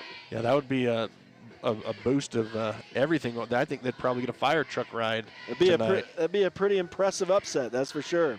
The Broncos, again, struggling here in the first half, a little bit like they did against Emory last week, but not as early. It's kind of been a slow burn here tonight, but South Sevier has made some good plays. Now a good job on a backside tackle here as George McNaughton gets in to swallow up that running back on the far side. Yeah, good energy there, good way to get off that outside edge, coming from the far side and then chasing that back down and making the tackle and for a loss of yards, too. 2 yards or 3-yard loss on that play. Hudson Flinders was carrying for South Sevier. Just showed that punt replay again. Yeah, that's pretty impressive. I don't think you'll get the Broncos twice on that play, but, boy, I tell you, instead of punting the ball 3 times in a row, they elected to roll the dice, and it worked out for them. So they're still trying to turn this interception into points, but it's a big 3rd down and 10 right now. Definitely 4-down territory here. Okerlund's pocket closes up on him, and he is sacked again as Jayton Knight gets in there and sacks his counterpart for a loss of 3. And I say counterpart in this case because they're both QBs. So quarterback on quarterback there, a loss of 3 on the sack. And this will be a big, obviously, fourth down play now. We'll see how deep that South Sevier playbook goes here. They're running out of the crazy plays already early on. I'm sure they have a few more in there. That wing T is designed to have a few trickerations, and we've seen that tonight already and on special teams. Like you said, South Sevier, they're here to win the game. Absolutely. Okerlund from under center. They don't go hard count or anything. No trickeration on the snap. He doesn't have anybody open. He'll tuck it up and try to get it himself, and he slips a tackle. The Broncos have a tough time bringing him down. He's going to get down around the 14 or 15. Yeah, it's going to be short, so it will be a turnover on downs. But, boy, Okerlund sure made it interesting right there and picked up, I think, about 12 yards on that run. Yeah, no kidding. That heart was pumping up here. You just never can. You cannot. Your backers, they can't drop too far back deep. You've got to account for that quarterback. There's 11 guys on defense, 11 on offense. You can't just account for 10. You've got to account for that quarterback at all times. Well, I tell you what, a big holding penalty and followed by an interception for San Juan allowed South Sevier there to get a bunch of yardage. But now Jayton Knight throws complete on the far side to Owen Adams, his first catch of the night. I think he fumbled the ball on the sideline, but it goes out of bounds to the benefit of San Juan, and it will be a big first down on a 20-yard play. Yeah, great movement over there by Owen on the sidelines to stop his feet, get a cut, and make a lot of room for himself. He was down almost at the 31, and he's able to get another 8 yards. Knight from the shotgun. Will hand off, and Jagger Neves this time from the backfield. They're trying to strip it from him. He'll hang on to it this time and get 6 yards. Maybe 7 as he wrestles ahead and falls forward across the 40 to the 43. And if you're Jagger, you can tell he's running with a little bit of attitude right now because he had one called back, and he wants those 6 on the board. So 2nd down and 3 for the San Juan Broncos nearing midfield. Little run pass option, and Knight will give it. Jagger Neves around the end over on the far side, and he'll pick up a bunch of yardage across midfield down to the South Sevier Ram 47, I believe. 46 is where they put it. And this is where San Juan just needs to do their thing and go fast, keep South Sevier on their heels. They're still rotating defense. And they're going hurry up, and Jayton Knight will throw out of the backfield to Neves. Now flags fly, though. There's flags everywhere. Neves is going to go the distance into the end zone, but I think they know it's coming back. So this will be the second Jagger Neves touchdown called back. And that was a 10-yard run for him on the previous play, by the way, but flags all over the field here. Boy, the Broncos had him gashed again. Maybe, I don't know if South Sevier gave up on that play once the flags came down, but no whistle. Yeah, and you've got to feel bad for Jagger because he's probably run 140 yards now for 2 touchdowns that aren't going to give him any credit other than he's going to be sore in the morning for it. But, yeah, that holding in the middle, I tell you, sometimes it can be so subjective to what you see and what you don't see. So clean it up if you're the lineman. Give Jagger the ball again. Let him go for another 6. He's already had 12 points taken off the board. That pushes the ball back across midfield into San Juan territory again. They have it at their own 46-yard line. So it is 1st down and 20, and now an errant pass over here to the near side intended for Jake Ivins, but way over his head, incomplete. Maybe it was intended for Montella, but either way, incomplete, and 2nd down and 20. So the penalties have hurt San Juan now. Both of these penalties that have called back touchdowns, the last one then went for an interception. This one an incompletion. We'll see if the Broncos can recover here. Pass complete over the middle, and this will be a 1st down as Jake Ivins makes the catch. We have a flag? No 1st down. Oh, I'm sorry. That's right. They just get back inside the original line of scrimmage. Boy, I tell you, I'm not used to him being that far deep. That is a pickup of 14, so it's going to make it a 3rd down and 6. Jagger Neves up the middle. He's going to pick up the 1st down. There he goes, bounces to the outside, and now one man to beat over on the far side. That man's going to tackle him, but a big gain starting from the 41. That'll go all the way down, I think, inside the 15 to the 14. So that will be a 27-yard run for Jagger Neves. And the best thing is there's no flags. It seems like if he doesn't get in the end zone, we don't get a flag, but if he gets in the end zone, there's a flag coming. And again, San Juan going hurry up, and they'll give it to Neves again. He'll go right up the gut this time, and not much, maybe a couple, if that. Jagger's tired. You can tell he needs a breather here. He's probably run 300 yards in the last 4 plays. There's a pickup of 1 officially. And they're right back to the line. Jayton Knight will hand it to him again. And this time, nothing doing on the right side. He hits a wall of defenders, picks up another yard, but this will be 3rd down and about 8. Yeah, and just by body language, I think he's kind of hitting hands on the hips, a wall. Good idea to bring him out, let JD maybe have a run at the rock here where he has fresh legs. Yeah, I know they want to get Jagger Neves a touchdown with those 2 called back, but on a big 3rd down here, they do bring J.D. Knight, the birthday boy, in. He hits the hole hard right up the middle. He goes into the end zone for his 2nd touchdown of the night, and it is 20-7.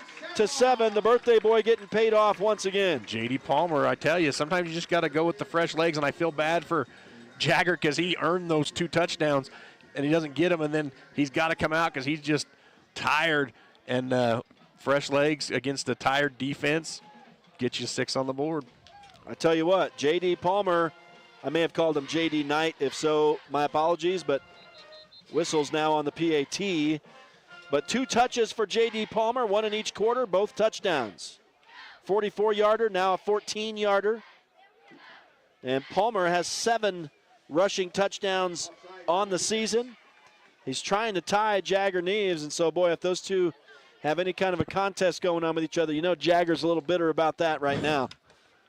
Having to be pulled out. All right, so it was a penalty, I think, maybe on 2. South Sevier, so they're going for 2. Jayton Knight will keep it himself. He is hit hard at the line of scrimmage, and I don't think he goes in. So they should have stuck with Trip Palmer there.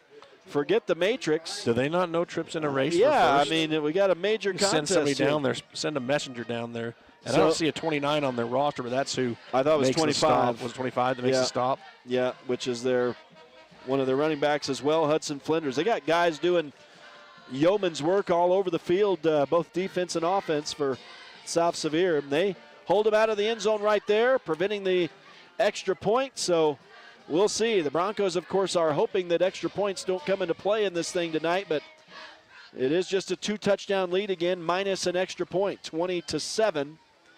With 5:52 to go in the half, the Broncos will be receiving the football to start the 3rd quarter, though. Good drive there for the Broncos. You know, a couple of cost penalties that call stuff back, but just a good drive, way to finish. The worst thing about the penalties, other than calling the touchdowns back, is just it throws your momentum and it gives the defense time to take a breath, gives defense time to substitute players in and out as we get the kickoff here. And it's a pretty good kick, received on the run, and a nice return out across the 20 for number 33. We called his name a couple times tonight. Mason Healy. I think I need to write him down somewhere. I don't have him on my sheet here, but he does all their returns, and he gets them out to the 21-yard line, it looks like. If you're San Juan, you got to get 3 and out here. You want to put your offense back on the field. 5:46 left in the first half. You'd really like to 3 and out, go put 6 more on the board, and get rolling here going into halftime. Yeah, we talked about it leading into this game tonight in the pregame. This is a team that's based on pace. You know, they want that offense on the field, and they want to keep the pace up, and that's part of how they beat teams, and that's part of how you slow them down is keep their offense off the field. Now, looking upfield before he secured the football here is Jagger Red, not able to pull in that pass from Okerlund. That would have been for good yards, but incomplete, brings up a 2nd and 10. Yeah, he could feel the heat coming. He could feel the thundering feet of the Broncos across the turf as he turns to look upfield to see who's about to lower the wood onto him and drops that ball. But, yeah, it would have been at least an 8-yard gain. But instead, nothing. 2nd down and 10. The clock does stop with 5:42 to go in the half now. South Sevier trying to cut into this lead once again. They had an impressive drive scoring a touchdown, but only one so far, and up the middle this time, nothing doing for the ball carrier. Jake Ivins and Jagger Neves over there to secure the tackle. And it looks like that's big number 3 carrying again. I still can't see his number, but body language, it looks like him. Yep, Boston Palmer, first carry of the 2nd quarter. I've got 3 of 7 here on 3rd down for the Rams. So we'll see if they can make it 3 of 8 or 4 of 8. Their fans don't want to hear that. Oh, 4 of 8, you say. Yep. Yeah, they want to hear that. Okerlund under center. Drops back. Quick step. And throws low on the far side. incomplete. Again, that man on a little comeback pattern would have been open at the sticks, but well short on the pass, incomplete. Brings Almost up looked fourth like down. Oakland, when he dropped back there, ran in. When he brought back his throwing arm, looks like he almost hit his running back. Like his running back was supposed to either come to this side or get around to block, but they kind of collided there. Yeah, and his footing was kind of interesting on that play too, just with the quick drop back. But it will bring up a punting situation for South Sevier, but they're going to bring Bethea up close this time. Well, we've been in this punting situation before, right? Yeah, this South Sevier faked it earlier and I'm watching ended up scoring a 34, touchdown. the up back right here. No, they did not score a touchdown on that. That was after the turnover. So the Broncos did ultimately get a stop on that, but yeah, the fake punt originally gave him a first down. Boy, this man is passionate jumping on the football here. It hit him in the back, Hudson Flinders, and then he jumps on it to down it at the San Juan 43. So the Broncos are close to midfield to start this drive. Yeah, and this is exactly what you wanted. Like we said at the start of that drive, you want to go 3 and out. You want to get your offense back on the field. You want to get them rolling here. Wouldn't be surprised if they try to go deep here for second play. Yeah, they've had some big gash plays, couple called back in this game. I love to watch number 67, Durham Callahan over here, the freshman, is always giving us the best dance moves on the sideline, bro. Durham's a character. This guy does not care who's behind him or who's looking at him while he's on the sideline. I love it. Jayton Knight has all day long and throws into double coverage over there. Couple of receivers for San Juan in the same place. Flags do fly. Yeah, far sideline judge threw that flag clear down there in the direction. So I'm assuming holding because it was before, but maybe pass interference. Yeah, I didn't see pass interference, but maybe a hold earlier on. Could have been on the offense. It could have. We'll see what we see. It looks like it is because they're walking backwards, so it's going to be offensive pass interference. So there you go. Wow. So the Broncos struggling here in this first half. Penalty-wise, turnover-wise with the interception. Thankfully, if you're a Bronco fan, it didn't turn into points on that interception. First interception for Jayton Knight in a while, but the Broncos did end up stopping South Sevier. But, boy, now they're back inside their own 30 here. At about the 28, they need to get back out across midfield to move the chains. So first down and a country mile, and they'll go on the ground as this is going to be that shuttle pass to Jake Ivins, and he gets down to the 40. So it's technically a pass for 12 yards. That's always so hard to see when he comes out looking like a running back, but Jake Ivins has been the go-to man here receiver-wise so far, and J.D. Palmer has been the go-to man running-wise as he makes a couple cuts on the far sideline, stiff arms the man down, and now he's going to go to the house. Touchdown for the birthday boy from 60 yards out. Wow, what a play. Talk about making a lot out of nothing there. J.D. Palmer was tied up at least 3 times and able just to whoop, whoop, and get around stuff as he gets in for the, what is that, his second score of the night? Third score of the night. 3 touches for J.D. Palmer. Is it his birthday or what? Holy cow. Definitely making a big case for player of the game, this kid. On his birthday, Palmer rumbling, stumbling all the way down. I can't believe there were a couple guys who had opportunities to bring him down, but he made mincemeat of those guys. And all the way down 60 yards, a touchdown for the San Juan senior. And guess what? He ties Jagger Neves with that one. They both now have 8 rushing touchdowns on the season. Yeah, he's an explosive runner, a powerful runner, and you don't think he wants to get out there and showcase his skills tonight on his birthday in front of the home crowd at homecoming? That kid just, he's got no stop. 118 yards on 3 carries for the senior now, and 3 touchdowns. All 3 of the times he's run the football, he's gotten into the end zone, and that one was harder than the other 2. He had some guys he had to beat, and boy, made it look easy, and then ended up scampering into the end zone all alone at the end of it ultimately. So, wow, heck of a run by J.D. Palmer. Just think if those 2 touchdowns hadn't been called back on holding penalties for Jagger. That score going to be a little more out of control. Yep. As it stands, it's a 20-point lead, so a 3-touchdown lead minus the extra point. 4:12 to go in the first half, so the Broncos getting back into rhythm again, scoring each in back-to-back minutes here. And it's a 27-7 lead as it looks like Trip Palmer on the kickoff now. Well, it's usually been Jayton Knight, but Trip Palmer going to take a shot at it here. And whistles, looks like someone was offside on that kick. So the Broncos are going to walk back 5 yards and kick it again from their own 35. And a hush falls over the crowd here. Homecoming crowd tonight. You don't usually see those calls, even if they're close. Most of the time they're like, unless you get a 5-yard head start, most line judges aren't going to call that on a kickoff. They just don't. But obviously our good buddy on that side has decided that it's worth calling. Okay, well, we're getting an announcement that we're having some trouble with our audio. I'm seeing levels still, so I don't know what to say.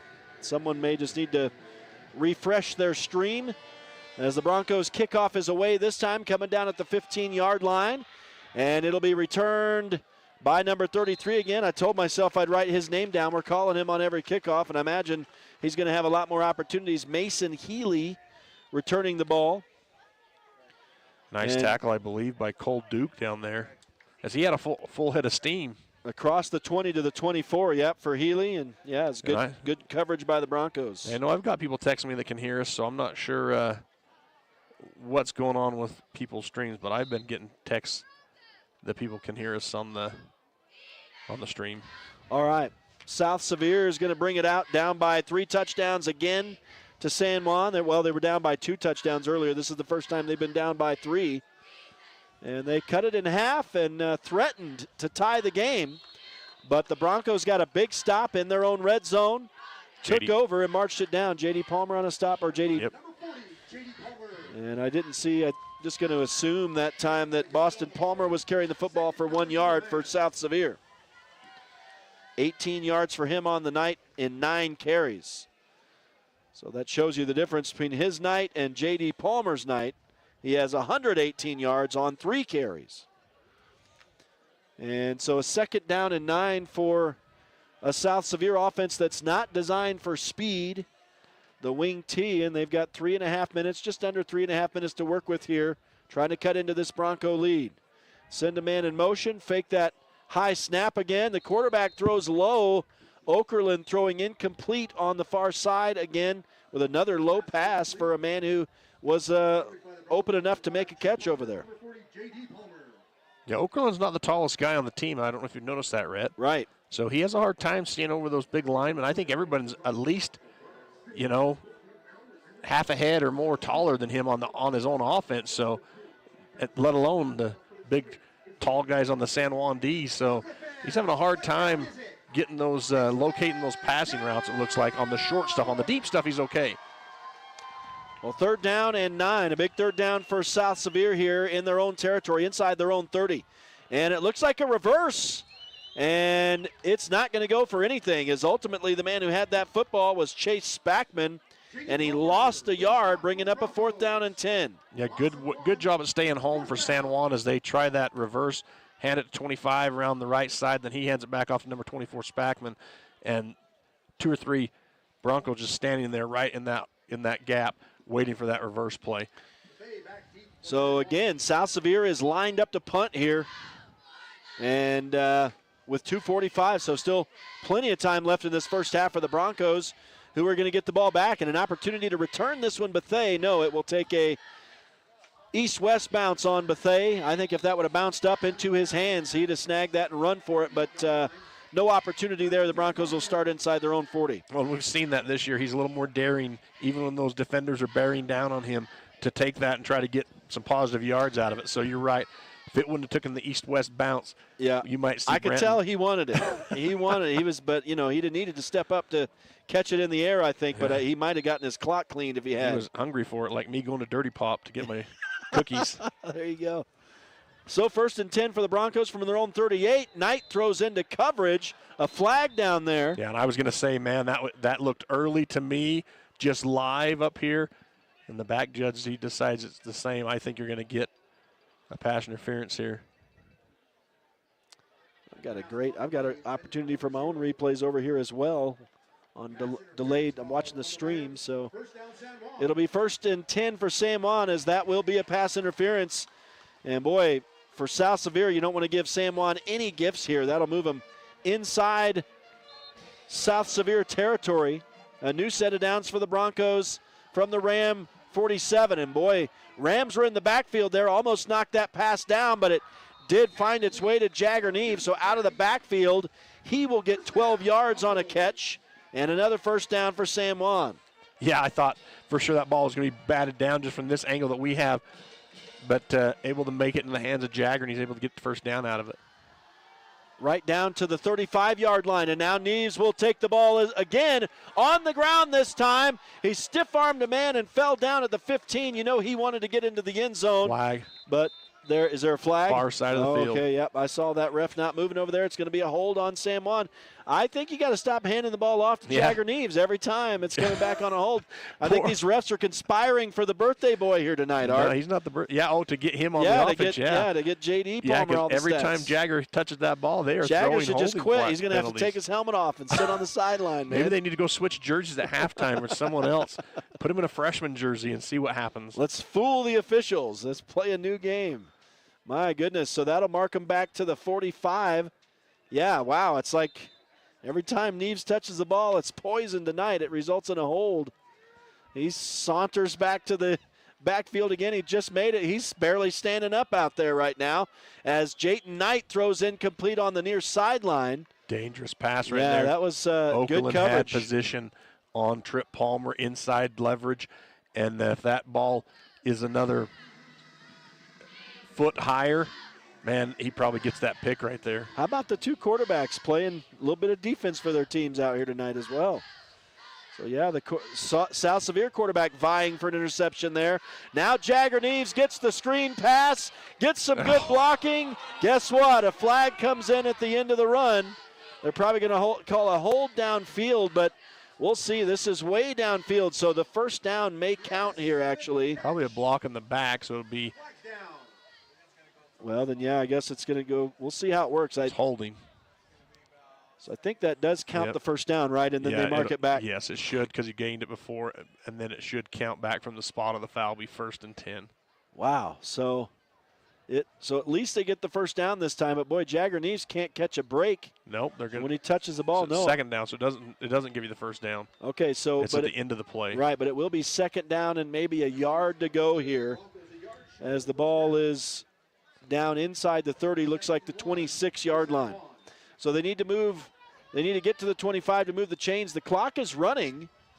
1:38 to go here in this first half as Jayton Knight works alone with an empty set in the shotgun. He'll throw to the near side to Jagger Neves, and he throws a second pass to an absolutely uncovered Javen Montella in the end zone. So, boy, they keep thinking that they want to get Jagger Neves a touchdown, but this time they run the halfback pass to him, although he was in a slot back position. So it's actually a slot back pass, and Javen Montella gets the catch, a 26-yard pass for Jagger Neves. And for Neves, that is his first touchdown pass of the season. He does have some passing yardage in the season, and the kick is good on the PAT for Trip Palmer, so he's going to take that lead back over in the PAT department in the 2A ranks. That makes the score 34-7 with 87 seconds left in this first half. And boy, Art, you know, if South Sevier goes to the air a couple times here, you never know. San Juan may not be done. They may still get the ball back here in this before this first half is done, but we'll see. Yeah, we'll see. At minute 27, the wing T offense, they have had some good pass plays down the field in space, which has moved the ball for 20, 30 yards. But ultimately, unless they go to a spread or just drop that wing T back into the gun T, then I don't see them in a minute 27. That's not a long time to go score, unless they get a heck of a run back here. Well, for Jagger, it's a 26-yard touchdown pass. The fourth TD catch of the season for Javen Montella gives the Broncos the 4-touchdown lead now, 34-7. With 1:27 left in the half, and the Broncos kicking it away. And I'm guessing we're going to see Mason Healy again. No, this time, of course, now that I wrote his name down, it's not. We get a flag in on the return. It was number 34, Cooper Castle, the sophomore, on the return, but we'll see what the flag is. Well, the Broncos have struggled in the penalty department in this first half, but this one's against the Rams. Yeah, and I don't think that the Bronco faithful over here in the stands can take very more yellow laundry on the field against the blue and gold uniform Broncos tonight. It's been that last flag was the complaining came out over here. You could hear they were not very happy with the official, and so it's not just me because I haven't said a word. So obviously, I love this long disclaimer we're getting from you here. I love how you're vindicating yourself. Spend a minute vindicating yourself on the air. Other people may have seen the same thing I've seen. I like how you've kept it on the down low up here, to starting to boil over a little up here. As South Sevier goes to the ground on first down, I think they're going to call, San Juan will call a timeout after a 2-yard gain for Boston Palmer. Sorry, pardon Rhett. me. Yep. We've seen this before where San Juan will give the ball back with under 2 minutes, and then they start burning some timeouts. A lot of confidence in their defense to stop them in 3 and out. And if you're South Sevier, you want to run this clock out. You do not want to give San Juan the ball back with 2 seconds on the clock because they'll go down and score on one play. That's right. And plus, they'll be getting the football to start the third quarter like we said. So, yeah, definitely if you're South Sevier, you want to take the rest of this time here if possible. But obviously they need to move the chains to do so. It'll be 2nd down and 7 after this timeout. Friday Night Lights on Red Rock 92 and StreamUtah.Live is brought to you in part tonight by Bradford Tire, at the center of it all at 39 East Center in Blanding. Colleen Kays, author of the 7 Dynamos of Organizational Power. Creative Floors, covering all of San Juan County's carpet and flooring needs. And Crowley Construction, dirt, roads, driveways, and more. For any job, big or small, call Crowley Construction. To sponsor Friday Night Lights, email info@redrock92.com or call 435-587-2277. Thanks again to all the sponsors making the broadcast possible as South Sevier. Oh, I thought that was deflected, but it made its way to the receiver somehow. And now San Juan says they have the football. They're going to say down. His knee was down, but J.D. Palmer does come up. He almost looks like he took it from him out of midfield. We're going to have a discussion here. I'm going to get a chance to see the replay as well. I think we'll see some replays here. Pass was complete over here on the near side.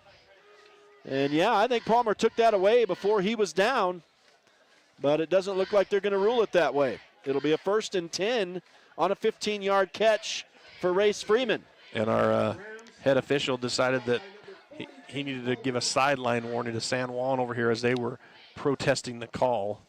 So they get a flag, but no penalty yard, just a sideline warning from the white hat. And Canyon Okerlund is 4 of 12 now with that completion after 3 straight incompletions for 65 yards. And, yeah, South Sevier catches a break right there. That should have been a fumble. But instead, they'll keep it with a new set of downs. And so now it's starting to look like they might be able to get out of the half here unscathed. That one could have been intercepted as well, as that was bobbled around. Want to say hi. Go ahead. No, I just want to say hi to my boys back home listening, Alan and James Sifford, before they go off to bed tonight. Want to say hi to those guys. But, yeah, winding down the first half here tonight at San Juan High School. I was going to say that play right there, almost taken away by San Juan, reminiscent of the C-team game. Max goes up for a catch. Max Stearns, freshman, catches the ball, comes down. The defender actually intercepts it, comes down. That Max takes it away from him as they go to the ground, and they give the ball to San Juan. Huh. So it was almost reminiscent, almost the exact same thing. Well, there you go. As flags fly on this 2nd down play, on the ground for nothing, but we'll see what the flags are all about. Looks like it was Hudson Flinders carrying that time for South Sevier, but it may not count. I don't know if you're San Juan, would you decline a penalty here just to usher this thing along instead of replaying 2nd down? Yeah, they do decline, so that will make it 3rd down and 10. And now the Broncos are going to call timeout. So, yeah, they decline the penalty to get 3rd down. And now we'll call a timeout to stop the clock at 50-plus seconds remaining in the half.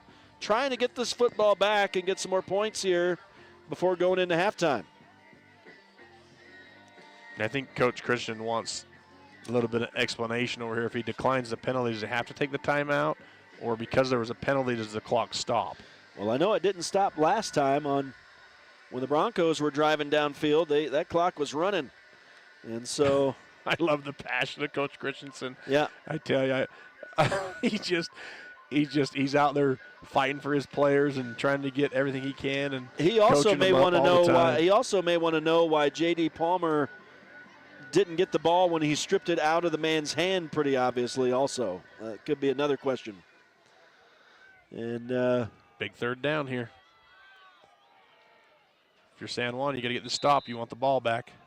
So 3rd down and 10. Yeah, indeed, the Broncos looking to force a punt here for South Sevier nearing the end of this first half. Okerlund throws, and Trip Palmer undercut the pattern just like he did a few weeks ago right here on this turf. And boy, that would have been paid dirt for Palmer, but he can't secure the interception. Yeah, poor Trip. He's beside himself down there as he knew there was nothing between him and 6 points on that play. It hit him in the number. hit him in the 5, man. He was gone, and he knew it, and that's probably why he dropped it. And I'm looking, he's tied for first with 4 other players in the two-way for defensive interceptions. So that right there would have put him in sole first place. Well, there you go. The pressure of first place. Well, it does force a punt formation at least. Some Broncos in the backfield there, but the punt is away, and now Bethea will pick it up late and fight for some yardage. He goes out of bounds. He ends up getting a return of about 2.5, maybe 3 yards, but a late pickup on that ball, boy. He's the cardiac kid, isn't he? I tell you what what. were we just saying? Yeah, I know. It's insane. On that east and west He waits bounce. for the dude to be about – he waits for the opposition to be about ready to reach down to down the football, and he snags it off the ground and tries to run with it. We were just saying if that ball last punt would have bounced to him, he'd have picked it up and gone because he's got out no of control. fear. He's out of control. He's about to be – that ball was just about to be down by South Sevier, and they grabbed it. He makes his special teams coach have heart to palpitations. That's right. It's a hard word for me to say. Well, the Broncos here with 30 seconds are going to try to make something happen. Jayton Knight carrying it like a loaf of bread and goes out of bounds to stop the clock after a gain of 7. So that'll stop it with 27 seconds. Nice little 7-yard scamper for Jayton Knight. Gets him closer to midfield. We'll see if the Broncos can get some they're going to need some chunk plays here. Knight has a lot of time. They're in prevent, obviously. Javen Montella, nice catch. First down and more. He did not get out of bounds, and so he was not really aware over here. Montella needed to step out of bounds on this 2-minute drill. But I do think, so the Broncos, are they going to call timeout? Or no, they stop the clock for the movement of the chains. Set the chains. So I think that was a 20-yard pass. I'll have to mark that down in a second. Knight throws again complete to Jagger Neves, and he has a man all over his back. That's a 13-yard pitch and catch. So let's see. Montella gets the 20-yarder, I believe, and a 13-yarder for Jagger Neves, his first catch of the night. 8.3 seconds. The clock's running. It is running. They're going to try to throw it to the end zone here, I think. Jayton Knight guns it. That's going to be too far. Oh, Javen Montella makes the catch, but he's out of bounds as time expires. Jayton Knight gunned that sucker like a cannon shot. And that'll be the way the half ends. My goodness. I wish we had the ESPN pylon cam right there to see, because he was close. He is out. Is he out? He was out by a couple yards. All so right. yeah, not as close. So yeah. So at any rate, the half ends with a 34-7 lead for the San Juan Broncos.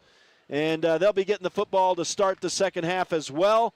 We're going to take a break. We've got halftime activities going on with the homecoming game, so they're going to honor some players out here tonight. And we've got some extended halftime ceremonies and presentations and other things going on out here tonight. So we'll step aside. We'll take a quick break. We will return with some first half stats. Stay with us. At halftime, the Broncos lead the Rams 34-7. It is Friday Night Lights on Red Rock 92 and StreamUtah.Live. Looking to buy, sell, or refinance your home or property? Ask for the professionals at Anderson Oliver Title Insurance Agency. Anderson Oliver Title has provided title insurance and real estate closing services in San Juan and Grand counties for 25 years. Anderson Oliver Title isn't just another out-of-town company. It's the only locally owned and operated title company in southeastern Utah. The owners and employees at Anderson Oliver Title are excited to support our communities and are proud to support high school athletics and activities. Monson's Quality Meat Processing and Blanding provides processing for both wild and domestic animals. They also carry USDA choice steaks, ground beef, and 14 unique flavors of handmade bratwurst. Monson specializes in friendly service, the highest quality products, and flexible timing, all at a competitive price. That's Monson's Quality Meat Processing at 885 East Pinion Ridge Road in Blanding. Call 435-459-1401 or find them on Facebook. Hi, I'm Logan Monson, Mayor of Blanding. As a resident hundreds of miles away from the Wasatch Front, I often feel the issues and concerns facing me and my family are not given the attention they deserve. Rural Utah is not merely a backdrop for tourism campaigns, it's where we have chosen to live and raise our families. We need leaders who will prioritize the issues we face and empower our communities to reach their full potential. That's why I'm excited to be a candidate to represent you in the Utah State Legislature. Rural Utahns provide food, fuel, water, and recreation to the entire state, and yet our voices are regularly overlooked. I am proud of our conservative values and a passionate advocate of our way of life.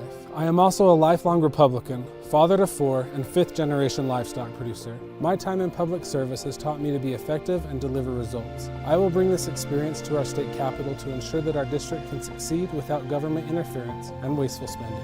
I will fight to defend our rights to public lands and promote local control. I will unite all 6 counties in our district and rally urban interests to our cause. My commitment to serve others is not just a slogan. It is the very fabric of my life. I have no agenda or motive but to protect our corner of the state as a place where families can flourish. As your representative, I will work with you to build a stronger, more resilient future for rural Utah. I hope to earn your support and invite you to learn more about my campaign at votemonson.com.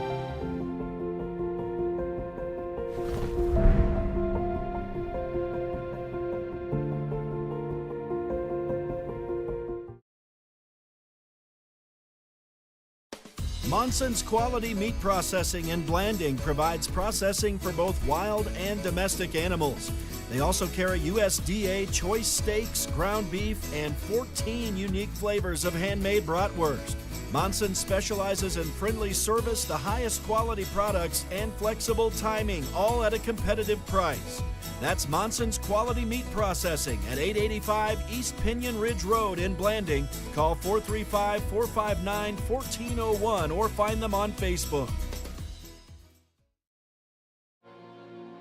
Utah is our home, unique in its strengths and struggles. And sadly, suicide in Utah is one of our greatest challenges. So people across the state are coming together to answer the call, to change our culture around suicide and mental health, to give hope and provide genuine help. Together, we can get through, lift up, look ahead, and live on. Learn how you can reach out at liveonutah.org.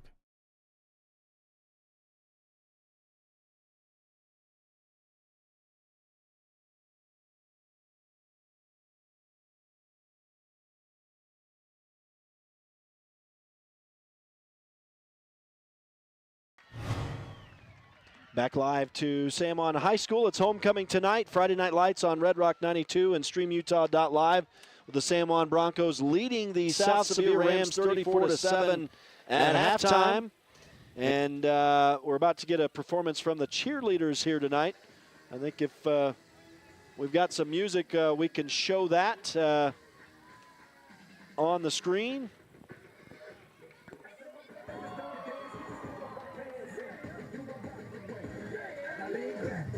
Lean back, come on, lean back.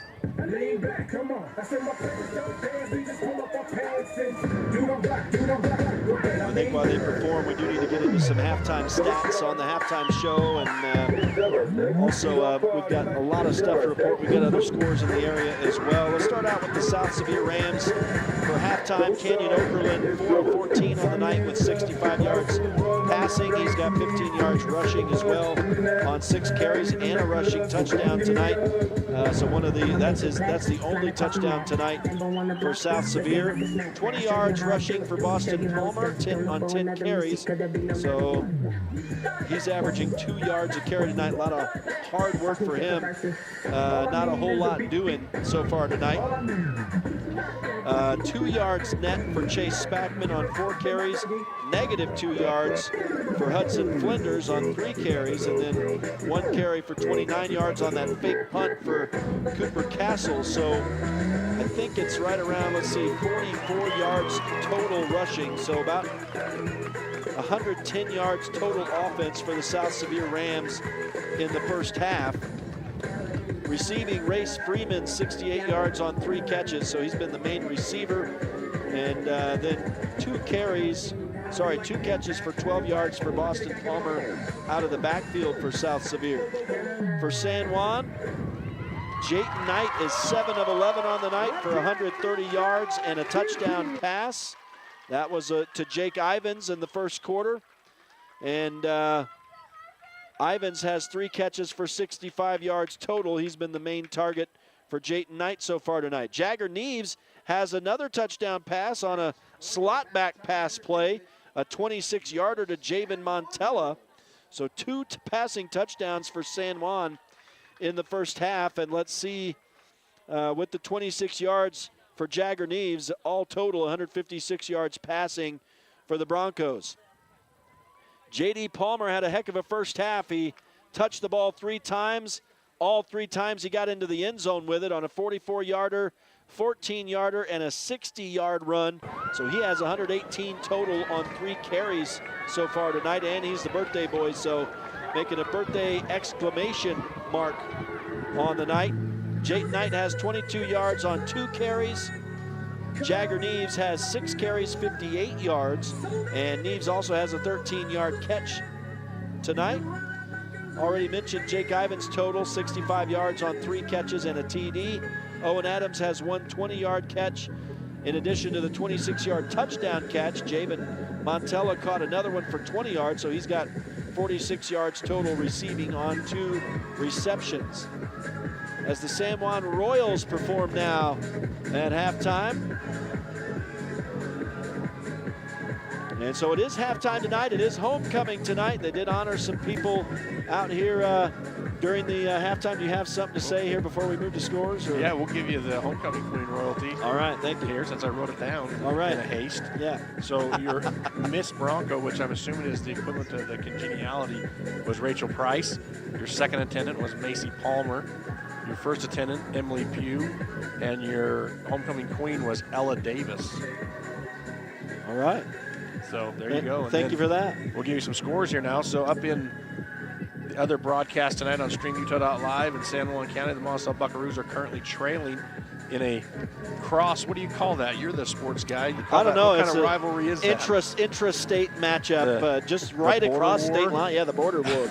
For sure, the border war, yep. But Monticello is trailing 46-0 right now at halftime in that game. And that's against Dove Creek. Dove Creek, yeah.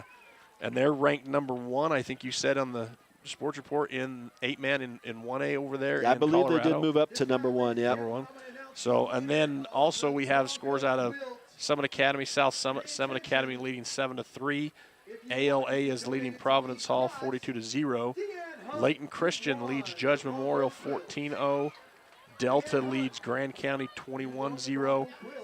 And these are just scores that are reported on Des News, so who knows how accurate or up to date they are, but those are some scores that are going on right now. Also, trying to find a score. That's all I can find here. You got any Colorado ones over there? Let me take a look real quick. We'll see if we can move over to Colorado in the 2A Intermountain. That's where Montezuma Cortez plays. No update on their game. They're hosting Shiprock tonight. Montezuma Cortez back in action after, best we can tell, 2 straight weeks off. And so, yeah, this is their first game in 3 weeks, but no update there. Some 8-man football over in Colorado. The only one tonight is that Dove Creek Monticello matchup, so you've updated us there. Everything else is tomorrow. We got some volleyball we can take a look at. You got Monument Valley and Whitehorse both playing in the Rehoboth Christian tournament this weekend, and Monument Valley beating the host team 3-2. So that one went the distance. I know they had some action yesterday at that tournament as well.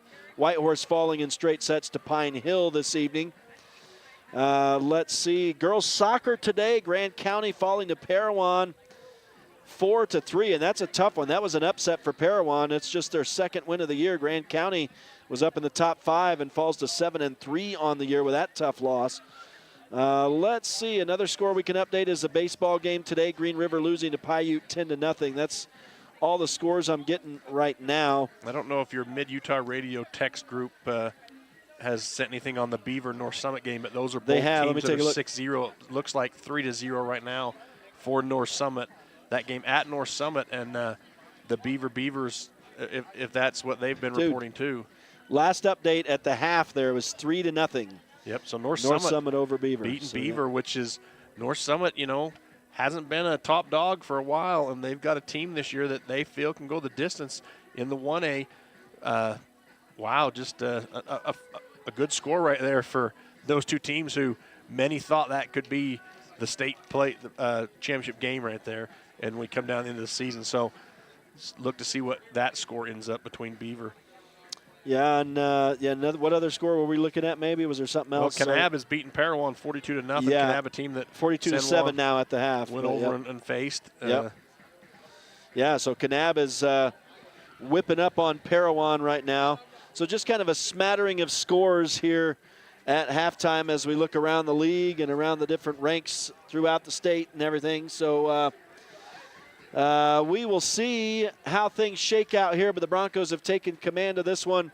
The homecoming game tonight in Blanding, a 34-7 lead for the San Juan Broncos. We're at halftime. We'll take another break, and we will return here in just a little bit. We'll continue the halftime show, I think, and we'll get set for the second half kickoff, which is going to go to San Juan. So, again, a 34-7 lead for the Broncos. We'll take a break and return. It is Friday Night Lights on Red Rock 92 and StreamUtah.Live.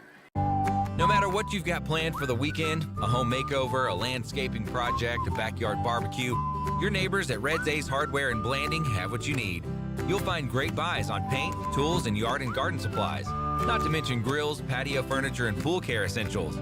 We carry top brands like Clark & Kensington, Craftsman, Scotts & Weber, and our helpful associates can answer all your questions. For national brands and local expertise, you can always count on Red's Ace Hardware. Ace is the place with the helpful hardware, folks.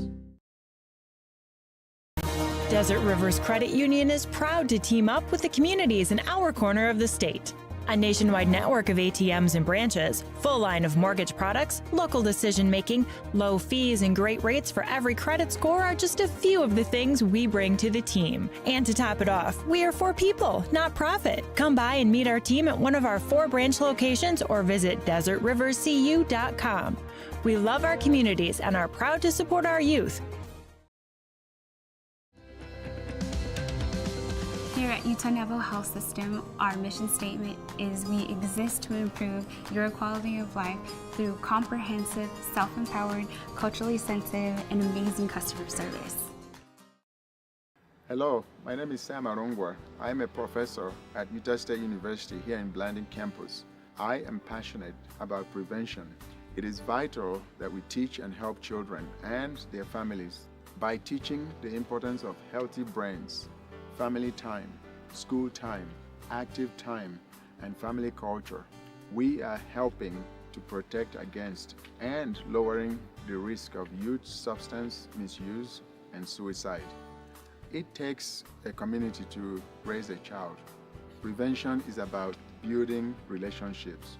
We can work together to strengthen one another and help keep San Juan County an amazing place to educate and raise strong families. I know that we can do this. Let's do this.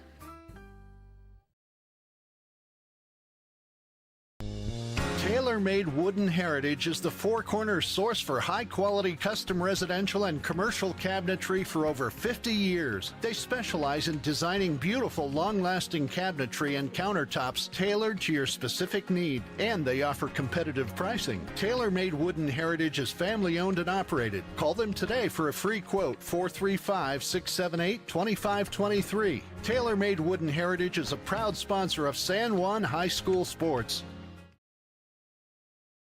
San Juan County Adult Education empowers students to gain the technical, business, or college skills necessary to enter the workforce. At San Juan County Adult Education, adult learners are given the opportunity to reach their personal, educational, and career goals. Students can earn a high school diploma, obtain a GED, increase their wage earning potential, and decrease barriers to self-reliance. To learn more, visit any USU Learning Center in San Juan County or email Gina Grover at jgrover@sjsd.org.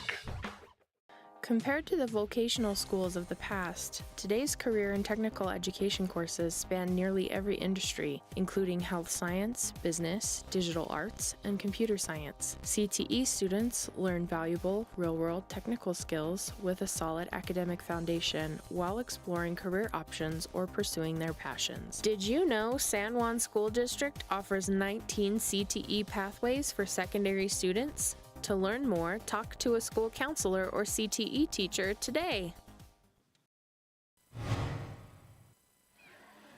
Back live to San Juan High School, the site of our Friday Night Lights matchup tonight on Red Rock 92 and StreamUtah.Live. It's Rhett Sifford and Art Adair with you again this evening as the Broncos looking for their 6th win in a row and 43rd in 44 games. The only loss coming to Grantsville in the first week of the season over the course of these last 3.5 years. And a 34-7 halftime lead for the homecoming Broncos tonight in the homecoming gold unis with the blue numbers tonight. And Friday Night Lights is brought to you in part this evening by Dependable Auto Repair. Brad Stoddard and his crew get the job done. Flights Gymnastics, a proud supporter of local sports and a great start for your kids. Four Corners Regional Care Center, a skilled nursing and rehab facility in a caring setting. And Jones and DeMille Engineering, shaping the quality of life in the Intermountain West. And I'm going to say, Art, it wasn't a perfect first half. San Juan struggling a bit in the penalty department. Turned the ball over one time. A little bit sloppy at times, but they've got enough of a lead now. They can continue to build on that. They're going to get the ball to start the half here. Yeah, and we'll see their offense come out firing all cylinders. I wanted to mention a couple of things in the two-way. We've talked about the two-way stats and stuff, but in the two-way records right now before tonight's game, so we'll add a few to this. Jayton Knight was second with 16 passing touchdowns. How many did he just one so far. Night, so he'll still be in second, one behind first place. And then you've got Jayton also in passing yards. He's second in passing yards in the two-way.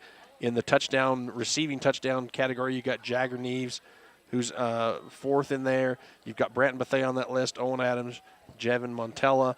And then return touchdowns, Jagger Neves and Javin Montella are both tied in that with 6 for first place. So Trip Palmer, defensive touchdowns, 2. Or no, they have Jagger Neves and Javin have 1 return touchdown. They're in second place, tied together. And then you've got J.D. Palmer, defensive tackles, with 56 tackles. He's in second right now. So a lot of Broncos, like usual, like typical, up there in the top of the two-way at the midseason point in the records. So the kickoff set to come from South Sevier, and it's going to be a bit of a pooch kick over here to the near sideline. It will roll to a stop almost before it's scooped up over here by Brody Bilbo, and he gets a few yards and gets San Juan some nice field position to start the second half at their 34. So it'll be San Juan football with the 27-point lead. So if they were to score a touchdown and tack on a 2-point conversion, they could get a running clock. But my guess is they'll stick this point to the traditional PAT if they can punch one in and get a chance to keep getting some reps for this varsity team as Jagger Neves takes the first handoff of the second half and goes 1 yard off right guard. Yeah, good job there by the defense of the Rams to just swarm up Jagger before he can get any momentum going other than about a yard. Broncos with the hurry-up offense. Jayton Knight, run-pass option. Keeps it himself. Steps up off left guard. He'll get a first down and more as he goes for 11 yards. Good recognition there by Jayton to see the middle of the field is open, so he keeps the ball himself on the RPO, picks up what he can get instead of forcing something, just making things happen with his legs. And boy, a Ram player was late to get on the field and was offside for a moment, but the Broncos didn't snap it until he was onside. Now flags as Jayton Knight completes a pass to Jake Ivins on the far side, but it may not stand. It would be for a 5-yard gain, but no, it's coming back. Maybe some action over there among the receiver and secondary man. Oh, yeah, it was a gonna be a hold. Bit of a tackle instead of a block over there by, it looked like Owen Adams, the guilty party. So that'll be 4 yards in arrears net, and it will be a first down and 14 for San Juan from their own 46. Not quite a minute into this second half. Broncos with the ball to start the half. A little stumble, but Jagger Neves keeps his feet, and he picks up speed. Now he slips a tackle, goes to the far sideline, inside the 10. Nobody's going to be able to bring him down. It's a touchdown. And there's no flags on the field, Rhett. It's a miracle. Holy cow. I was waiting for someone to throw that flag. You were just sitting there silently waiting. But it's a 54-yard touchdown run for the junior, and he takes back over the team lead. And he had almost lost his footing there, able to put his hand down, keep his feet. But how many tackles? 1 tackle, 2 tackles. And then drags this guy into the end zone. So 3 tacklers. Yep. Yeah, Neves was strong. Once he got out in open field, he really was picking up speed, and nobody was going to stop him that time. He was determined. Now it's going to be offside on South Sevier, so there is a, no, they're going to keep Trip Palmer. Look, they just want to stay where they are. They don't want to, but they're going to have to move. But could they decline the penalty? Good. Palmer just wants to kick it, I think. And they do. So, yeah, Palmer just wants to kick it. And the Broncos don't want to trigger the running clock just yet. So 40-7, Palmer trying to continue to increase his 2A state leading PATs. Boy, that was a line drive just over the crossbar, but it goes through. And so make it 41-7 for San Juan, just under 11 minutes to go in this third quarter. Yeah, that one was on a straight line. Just had enough height to get over and just enough to the inside not to hit that upright. Boy, Jagger was not going to be denied that time, was he? Nice 54-yard run for the junior. And I'm just glad that we didn't have a holding on offensive lineman, because I'm not sure Jagger would have went for 3 touchdowns and had them all 3 called back on holdings and not had to huddle up his O-line and give them a little advice. Yep. Well, I don't know that we have anything to give away this week, but if you want to make your guesses for player of the game, you can get those in. Go to the Picture It Palmer YouTube. Many of you may already be watching the game on that YouTube site. So make your comments, get your guesses in for player of the game. We can take comments on the YouTube site, and the Stream Utah guys will pass those along to us. So make any comments you want if you want to get any announcements on the air or make your guesses for player of the game tonight. We do have a birthday boy on the field tonight, just so you know. Stetson Black with the tackle out there, and Stetson, he's a key on that defensive line. He does a great job out there at getting in. He goes out there and spells Jayton on that defensive tackle, defensive end position, and he comes up with that tackle there. But I know that at the first of the year we said that, man, we'd like to not do the same player of the game twice, but I tell you, these guys are making it hard on us, Red. They are, yeah. What can you say? If you earn it, you earn it. That's all I'm saying. That's a fact. 1st and 10 for South Sevier, down by 34 points now, as Canyon Okerlund will hand off in this wing T offense, and not much. That ball's on the ball ground. is on the turf. The Broncos say they have it. I think we're going to say they were down by contact. That's what's been said all night. And we do have an injured player on South Sevier, number 53, a lineman, gets up real gimpy.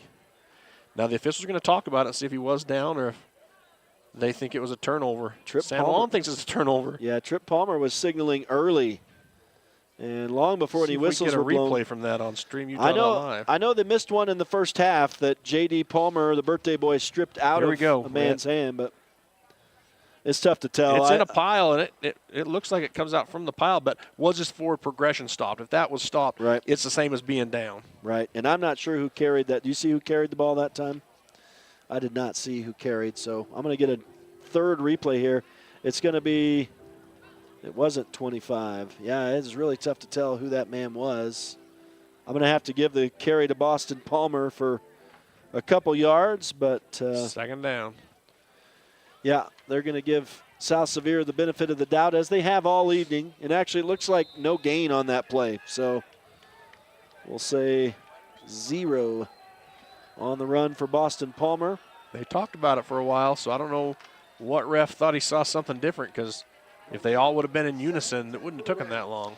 Speaking of unison, I hear a unison of a cacophony of complaints coming from the San Juan fans over here after that non-fumble, as Canyon Okerlund drops back and heaves one downfield, and now I will be surprised. Yeah, I'm kind of surprised that doesn't result in a pass interference, but as Josiah LaPalmer didn't really turn around. He stuck the hand up in the face, but he gets away with it there, and he gets the defense on the play and incomplete on the pass. I think his saving grace was he turned around, located the ball, knew that he was underneath it too far, that he had to chase the receiver down, gets his hands up, and you can face guard in high school football. And I think when the ball got there, without seeing a replay, from what I remember live here, is I think it was almost simultaneous. And so you're not going to get that call out of an official. You've got to be there a little early. He's got to see you're there early, but to get that PI call. Right. All right, well, it is third down. It says second over there, but it should be third down and 10 for South Sevier as Okerlund drops back. He's flushed out of the pocket, and he's snagged by the ankle and brought down for a sack. And it looks like it's Branton Bethea coming out of the pile there, as he's the man who registers the sack. Yeah, and the refs say it's third down, but I had fourth down as well. Yeah, it's fourth. It should be fourth down. That's Branton Bethea's second sack on the season, actually second and a half now. Yeah, they have misidentified the down. They can come watch our replay. Unless they replayed that first down, but I don't know why you would, because no penalty on that play. Well, it should be fourth down here, but positive we've had 4 downs here. Yeah, they're going to make it third down. So the refs are struggling a bit here. It's third down and a country mile after the loss of 10 plus on the sack. My goodness, I don't know really what is going on. There's a complete pass. It's going to be forced out of bounds over here on the near side. I don't know if I've seen this before, Art, but the catch made by Slade Summerhays for maybe 4 yards, but that'll now finally be fourth down. This is actually fifth down.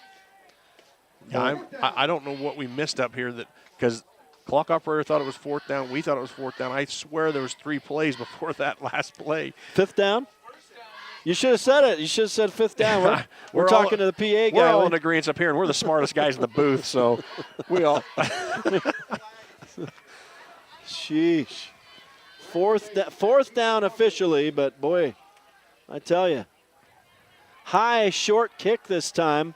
The Broncos are going to stay away from that, and they're going to have the football on the South Sevier side of midfield. And so they will take over on their own 40-yard line with 9:26 to go still in the third quarter. 41-7 lead for San Juan, so going to get some varsity reps here a couple minutes into this third quarter. Boy, the clock didn't run a whole lot at all while South Sevier had the football that time. Stoppages with their incomplete passes, I think, but it'll be 1st and 10 for San Juan from their own 40. The South Sevier Rams defense going to be looking for a stop here to try to prevent the running clock. But the Broncos headed in. They're on the South Sevier 40. Here's a little flea flicker, and Jayton Knight will throw deep down the middle of the field. It is caught. Touchdown by Branton Bethea in traffic. And that makes it 47-7. Well, they went for it all right there on first down and got it. A 40-yard touchdown pass from Jayton Knight. He did it the hard way. Handed off to Jagger Neves, who pitched it back. And Neves gets another assist on the night. And the Broncos are up by 40. And great concentration there by Brandon Bethea to come down at that ball and just cure it all the way to the ground. And I've noticed it over the course of this year. That kid has fantastic hands. Yeah. And the PAT is good, so Tripp continues to add to his lead here in the 2A kicking department. And kind of an interesting play, a 40-yard touchdown pass puts the Broncos up by 40 from Jayton Knight to Branton Bethea. It was Knight's first pass of the second half. So we're going to quote a stat here from our good friend Travis Black, who just texted me. He said don't quote him, but I'm going to. He thinks that if we win this game, that this will be the 25th straight home win. Last time San Juan lost on this field was the quarterfinal home loss to Richfield in 2019. So I'm going to take Travis's word on that because he would know. Yeah, well, hopefully he's gone through the schedules over the past few years and confirmed that. But yeah, we'll trust that for sure. And there you go. Looking for their 25th straight home win. I should know those things, but it's tough to keep up with some of the stats that this team creates. And he had one of those great receivers on this team for, a few years. So I'm sure he was up on the stats. That's right. That's right. Well, here's the return for South Sevier on the kickoff, and hitting the hole hard over there on the far side was Mason Healy. Sets him up across the 30 to the 36-yard line. Running clock rules in effect now that the Broncos are up by 41. And so it's going to go pretty quick from here on out, although it doesn't just run without bias. And I just got to give a disclaimer there. If you text me and say, don't quote me, I'm surely going to quote you. So. That's right. Travis Black learned his lesson. Now he's probably scrambling back there going over the schedules on his. It is official. Okay, all right. man. Well, we're confirming. We're just reciting what we've been told up here now. Nope. Going for their 25th win in a row here tonight on home field. As it's not Canyon Okerlund in it, quarterback anymore. Incomplete pass over the middle. Looks like this is going to be number 9 in at quarterback now for South Sevier.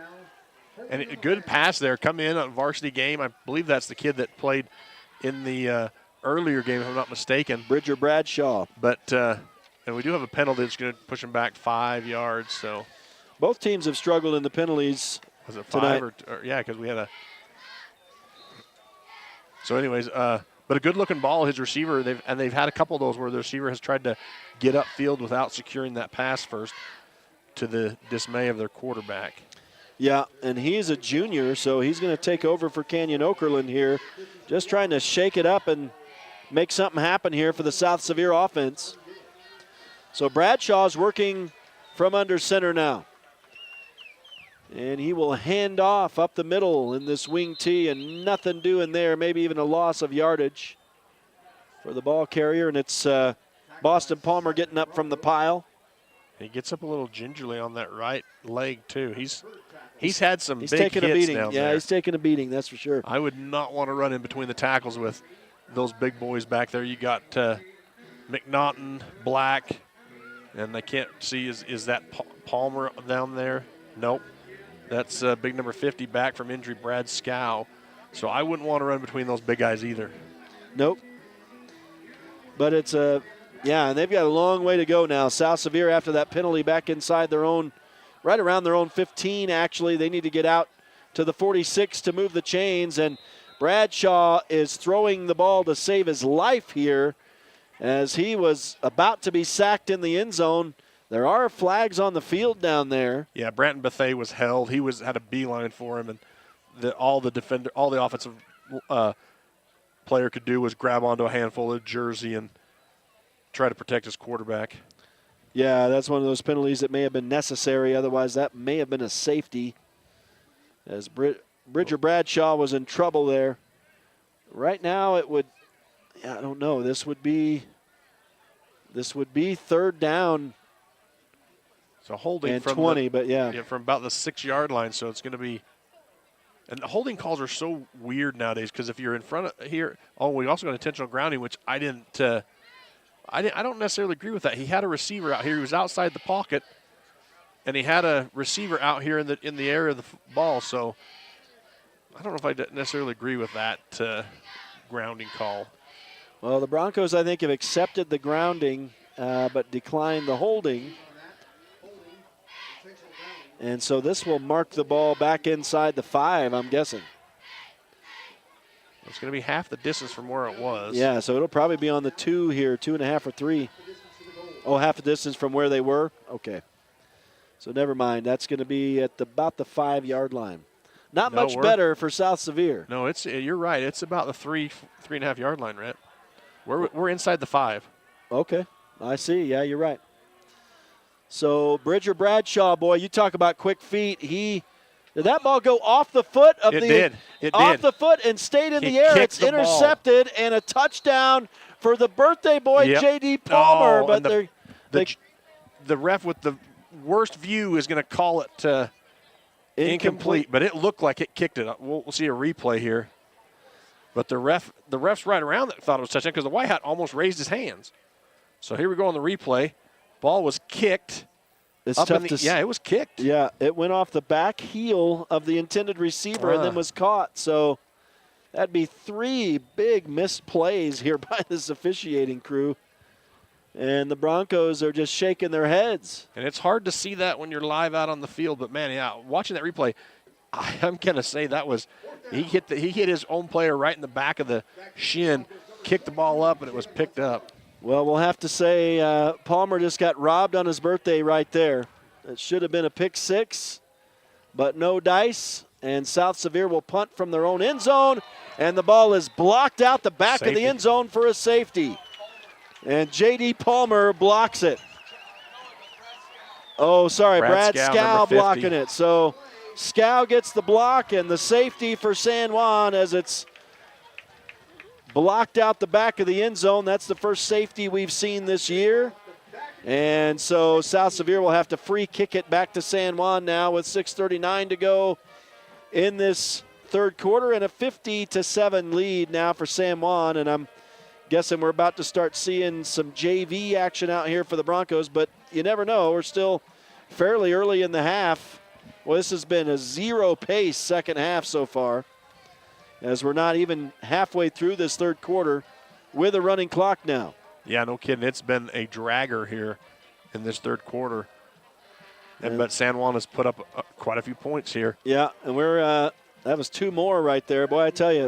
We went into halftime 34-7, and now we're 50-7. It's been some interesting calls here tonight, some interesting turns of events. Sometimes I'm just speechless. I don't really know what to say on some of the stuff we see. There has been some top plays, some ESPN top 10 plays of the game that have been wiped off the board. Yeah, there have been 2 tonight that were stunners, and they don't even count. So, yeah. Well, we've got that kick 6. Yep. Or shin 6 or whatever you're going to call it. Heel We've got 6, the JD that we six. think was we can't see everything. We're just speculating. This is just our thoughts. The J.D. Palmer recovery strip right there, and then the 2 touchdowns by Neves. Yep. And now the free kick will be pitched twice, reversed twice, and it's ultimately going to be Javen Montella with blockers out ahead. Down the sideline he goes for a touchdown. What a play by the Broncos. It was pitched and then handed off on the reverse from Jagger Neves to Javen Montella, and Montella took it almost 70 yards to the house, and the Broncos are up 56-7 just 19 seconds later. What a play. Like you said, pitch back, and then the end around the wall, and beautiful blocking upfield on that wall. Yeah, Trip Palmer got the last block to spring Montella to the end zone, and nothing but pay dirt for the Broncos there as Montella went in untouched from nearly 70 yards. That's the third deep return we've seen in these past 2 games. Emory got a big one to start the game last week. The Broncos answered with a Jagger Neves touchdown return, and now Trip Palmer adds the PAT on this Javen Montella kick return TD, and the Broncos make it a 50-point lead, 57-7. Friday Night Lights on Red Rock 92 and StreamUtah.Live, brought to you in part by Napa Motor Parts. Get everything you need in Blanding and Monticello. Pick a Stitch Embroidery and Apparel, offering a wide variety of quality customized products.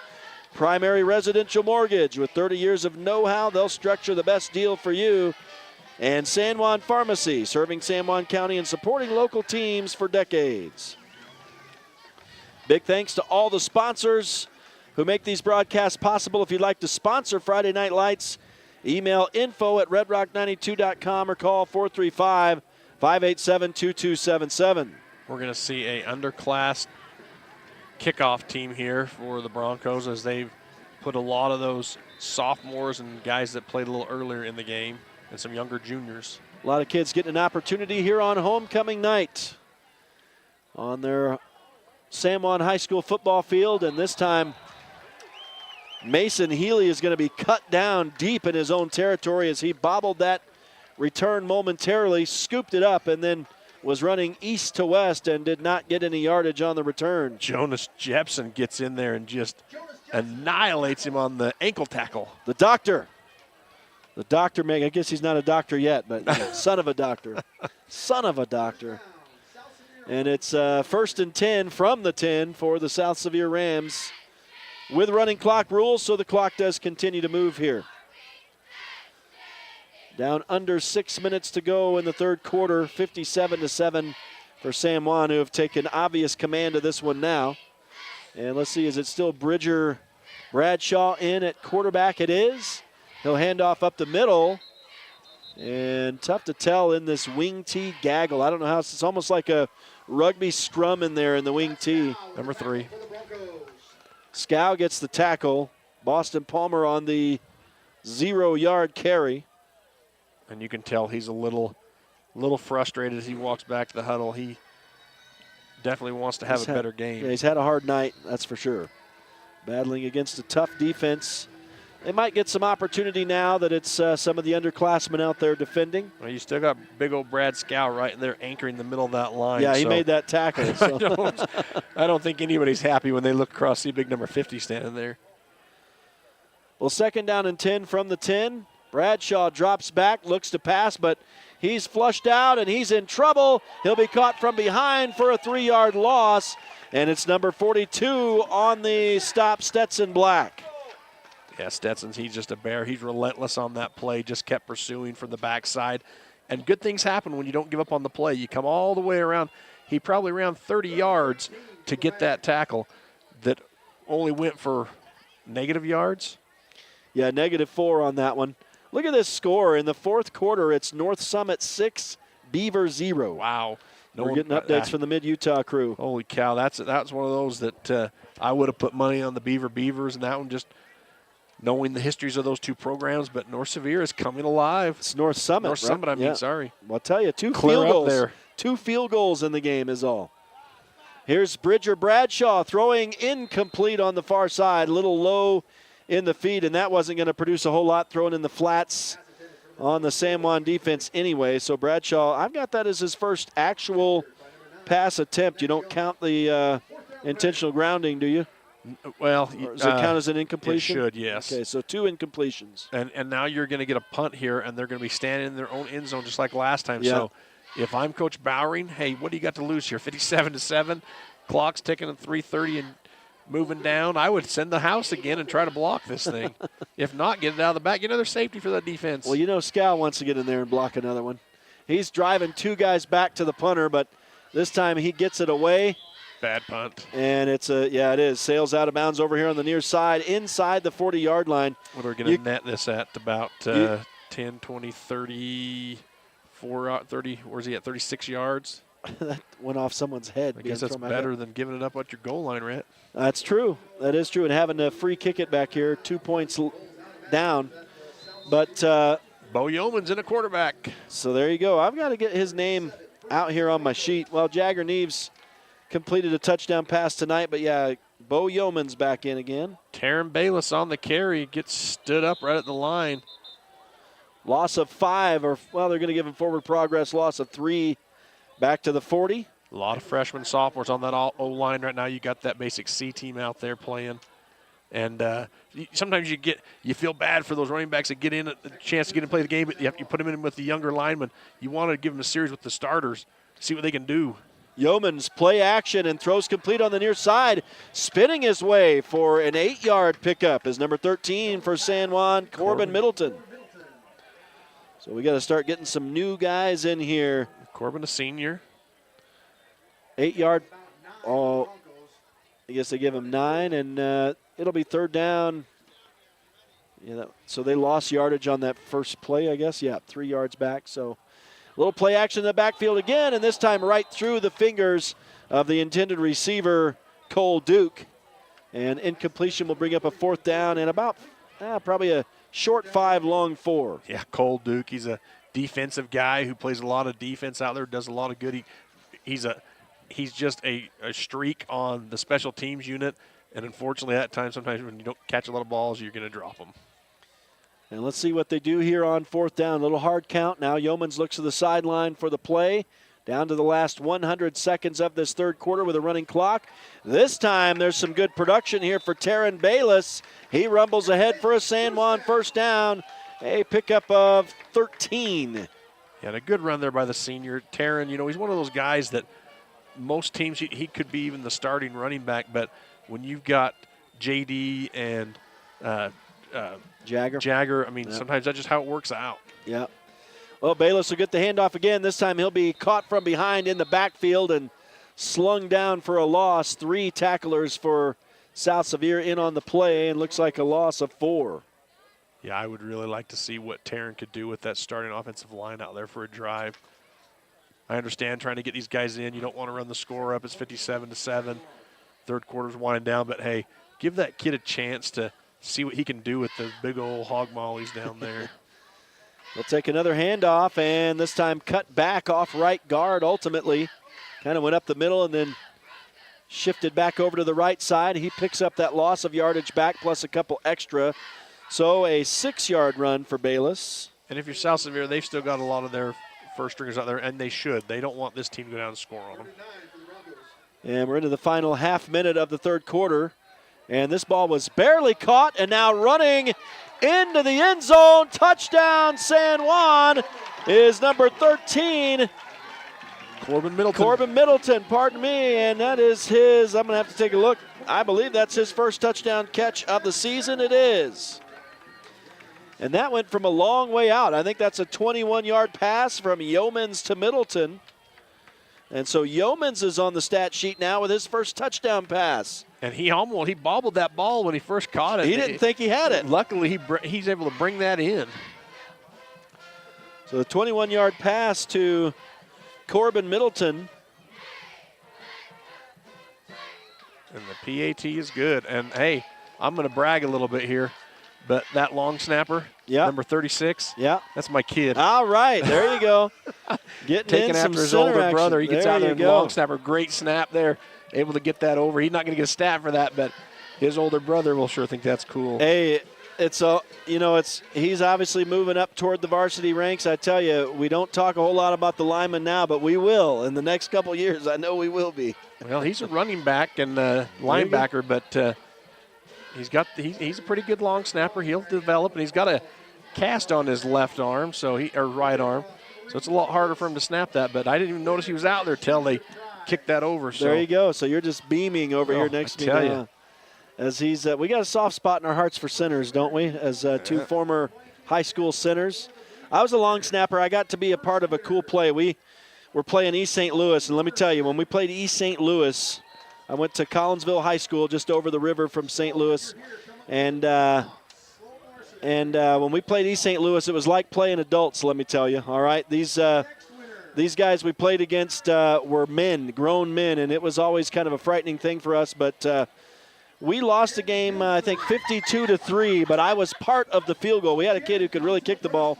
This was a JV game I was in, and I snapped the ball for a 53-yard field goal in that game, so we were pretty proud of that play, and that was the only points we scored on East St. Louis as a JV team that year. So. This is the first varsity action he's got in this year as a freshman, and you kind of like it. He's out there on the kickoff. I just hope he doesn't blow his assignment. If he does, you'll break his other arm, won't you? as the Broncos kick it away. The ball is on the turf. This time I don't think the refs have missed it. I think the JV team is going to get a chance. Let's see. Maybe, nope, they recovered their own fumble, but they knew it was on the ground this time, and so South Sevier gets their own fumble and will retain possession. I'm getting word that the Cortez Panthers, I don't know who they played, Rhett, you might, but they won 77-0. Wow, they are whipping people. I still don't understand why they didn't have games for 2 weeks, but wow, Montezuma Cortez whipping Shiprock 77-0 tonight. So I tell you what, the Panthers, I'll have to take a look at them in the RPI standings after this week. That makes them, I think, 3-0. 3 blowout wins so far this season, but again, first game in 3 weeks after skipping 2 weekends. Here is the quarterback fumbling the football now, and the Broncos think they have it, and they do. So Bridger Bradshaw puts the ball on the turf on his first carry. Well, I guess technically it'll be his first carry, and that will turn it back over. I didn't see who recovered for San Juan, but the Broncos will take over at the 25 of South Sevier with the JV offense on the field. And the JV offense has already punched one in to make it 64-7 here this evening. And so with a running clock and 11:15 left in the game now, they're back on to try it again. And they're going to go trips right, as Trip Palmer is the man who completes that formation over there. And now it's going to be, Taryn Bayless. Hard to roll off the tongue there. He'll get a yard for San Juan off right tackle on first down. So nothing much there on that play after they spin the effort to make those receivers get over on the far side. Just a 1-yard run for Bayless. Second down and 9 inside the South Sevier red zone once again for the JV offense for San Juan. Your buddy Durham's out there, your dancer on the sideline. Oh, there you go. Playing cool. right guard. It's tough to tell when he's not gyrating over here on the sideline. Here's Bayless with another solid run off left tackle this time. And he'll punch it down. I'm sorry, they were not inside the 20. They were inside the 25. Now they're inside the 20. A nice little 5-yard run for Bayless. Puts them in the red zone here with a 3rd down and 4. Got Easton Knight out there at center. Logan Williams, freshman out there playing. And that's Durham Callahan you were mentioning, who's Durham in on Callahan. The line there. He's a sophomore. He's at right, or he's at center, isn't he? No, Gage, right guard. That's Easton's at center. You got Gage Palmer out there, freshman at left tackle. And the snap in the shotgun, and Yeomans is going to take it himself, and he'll rumble it down almost to the 10. He'll be stopped short about the 8, but that does move the chains on a nice little 7-yard run for the sophomore, the JV quarterback. I guess he's the C team quarterback. He's both. He's a freshman. He quarterbacks the JV and the C team. So there you go. 7 yards for Yeomans, the freshman. Making pay dirt for San Juan, and it is a 1st and 10. They could move the chains if they get inside the 3-yard line. It is football's at the 13, almost 14 right now. And so Yeomans will set up his team. Work from the shotgun. Bayless to his left in the backfield. Trips to the right for San Juan, and Bayless gets the handoff. He goes that way, trying to follow the tackle. And he gets some good yardage down inside the 10. That'll be a pickup, looks like about 5 for Bayless. Good run there by Bayless. Puts his left hand right under the shoulder pad, a big Gage Palmer, and just motivates him through that gap. So he just follows that big guy right up the field. Good running back there to just get behind your big lineman and just help him out. Again, it's a running clock. 8:40 left in the game. A 64-7 lead for San Juan. They're going to get their 6th win in a row this year, their 43rd win in the last 44 games. It'll be their 25th straight win here on their home turf, and that's a perfect number for homecoming as this play loses 1 yard. Bayless carrying again, I think, for San Juan. Yes. Thomas Harden also out there as they go to their 2-back set. And so the Broncos using time. They don't normally do this on offense, but taking their time to look over to the sideline for the play. Trying to read. They got signs up here, and they're all like, they're all just staring at the signs now. Well, you got to make sure. You got typically, when Bo's playing quarterback on JV and C team, he's got 2 different coordinators that call those scenarios for him. And now with Coach Christensen, I'm sure he has to dial it down a little bit to make sure that he knows what play's going in. Yeah, that was hilarious. They all looked like penguins standing there just staring over to the sideline. Now Yeomans will take it himself back down inside the 10. Not a whole lot, maybe a couple yards. So this will be a 4th down and about 5 for San Juan. Man, have we tried a field goal yet this year? I don't think so. I don't think there has been an official attempt. It could be the first. I don't see Trip Palmer. No, they run Kai Fox on. It looks like they're probably going to go a little as they run a running back off. You're going to see their regular formation here, doubles. Yeah, they got really close to breaking the huddle with too many men on the field there. But it'll be Yeomans from the shotgun. He pitches it on that shuttle pass, and it's going to work. Nash. Down to the end zone. Touchdown, San Juan. Nash Young on the catch. And it is I'm going to say 9-yard touchdown catch. Very appropriate for number 9, Nash Young. And let me see, I believe, and indeed, that is his first touchdown catch of the season as well. So 2 touchdown passes for Bo Yeomans, excuse me. The future of the San Juan Broncos.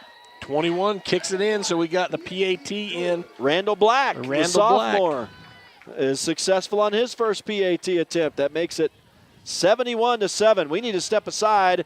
We've got some sponsors who need a mention, so we'll return to the San Juan High School football field. 6:33 left, a 71-7 lead for San Juan over South Sevier. It's Friday Night Lights on Red Rock 92 and StreamUtah.Live. Lee Collision Repair and Restoration is the place for top quality auto body and glass service in the Blanding area. They're now open and operating at their location on North Grayson Parkway. Stop by or give Jackson a call today at 435-485-0069.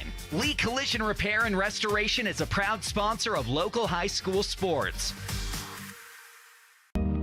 The San Juan Credit Union, providing exceptional financial products in southeastern Utah for over 60 years, is proud to support our local high schools. With branches in Blanding, Monticello, and Bluff, along with an ATM in Montezuma Creek, access to those products is easier than ever. The San Juan Credit Union offers checking and saving accounts, bill pay, a wide array of loans, and much more, all on a full-service website and mobile app. Plus, they're federally insured by the National Credit Union Association. The San Juan Credit Union. Your money, your future, your credit union. Back live to San Juan High School. Friday Night Lights on Red Rock 92 and StreamUtah.Live. The kickoff was bobbled by South Sevier, as you can see on the replay here on Stream Utah. For those of you on the video stream tonight, for those of you on the radio, tough luck. You'll just have to trust me on it. And the Rams did recover the fumble on the kickoff, so they do have the football. It has been brought to our attention. This is the first time this year that the Broncos have broken 70 points on the scoreboard, the 71-7 lead. That's largely due to the fact that the JV team has scored twice on this South Sevier defense. That's normally not the case, but they're all business here tonight, making it happen. Incomplete pass from Bridger Bradshaw on his first attempt here. It'll be 2nd and 10. Wrigley Legilia, he had a chance at that ball. He knows it. He's beside himself thinking, oh, that was my pick. Not near as bad as the one that hit Trip Palmer in the chest earlier tonight. On his way to stardom. Yeah, that's right. 2nd down and 10 for South Sevier from their own 22. And boy, Art, you know, even against the JVD here, they're just really not mustering up a lot of offense with the new quarterback in now. Just trying to shake things up a little bit, but it has been tough sledding for the Rams tonight. And Bradshaw working from under center, hands off, and this man does hit the hole hard, and he goes for 12 yards and a first down. That's Cooper Castle, the sophomore. He's gotten some good yardage tonight. He was the man who ran the punt return, the fake punt, I should say, for a first down. Great tackle out there in space by Grady Lacey. And it is 1st and 10 up at the, let's see, boy, I sure missed those numbers from last week at Emory. Oh, that turf was nice. These are tougher. They're at the 34-yard line. Yeah, it's tough. I can't see the numbers over the heads. I guess if we were high up in the air as we were last week, we could see them, but we're down a little bit lower, so tougher to see. Bradshaw drops the football on the snap, and the Broncos have recovered another fumble. So that is 2 fumbles on the junior quarterback. Kai Fox with the recovery, and it looks like the quarterback got stepped on by his offensive lineman as he went to drop back. His feet got caught under his offensive lineman, and he drops the ball, and Kai Fox in there to scoop it up. So San Juan back out on offense. Yeah, this Bronco JV is loving life, man. They're back in for they're smelling more points, man. Even with the running clock, they're not messing around.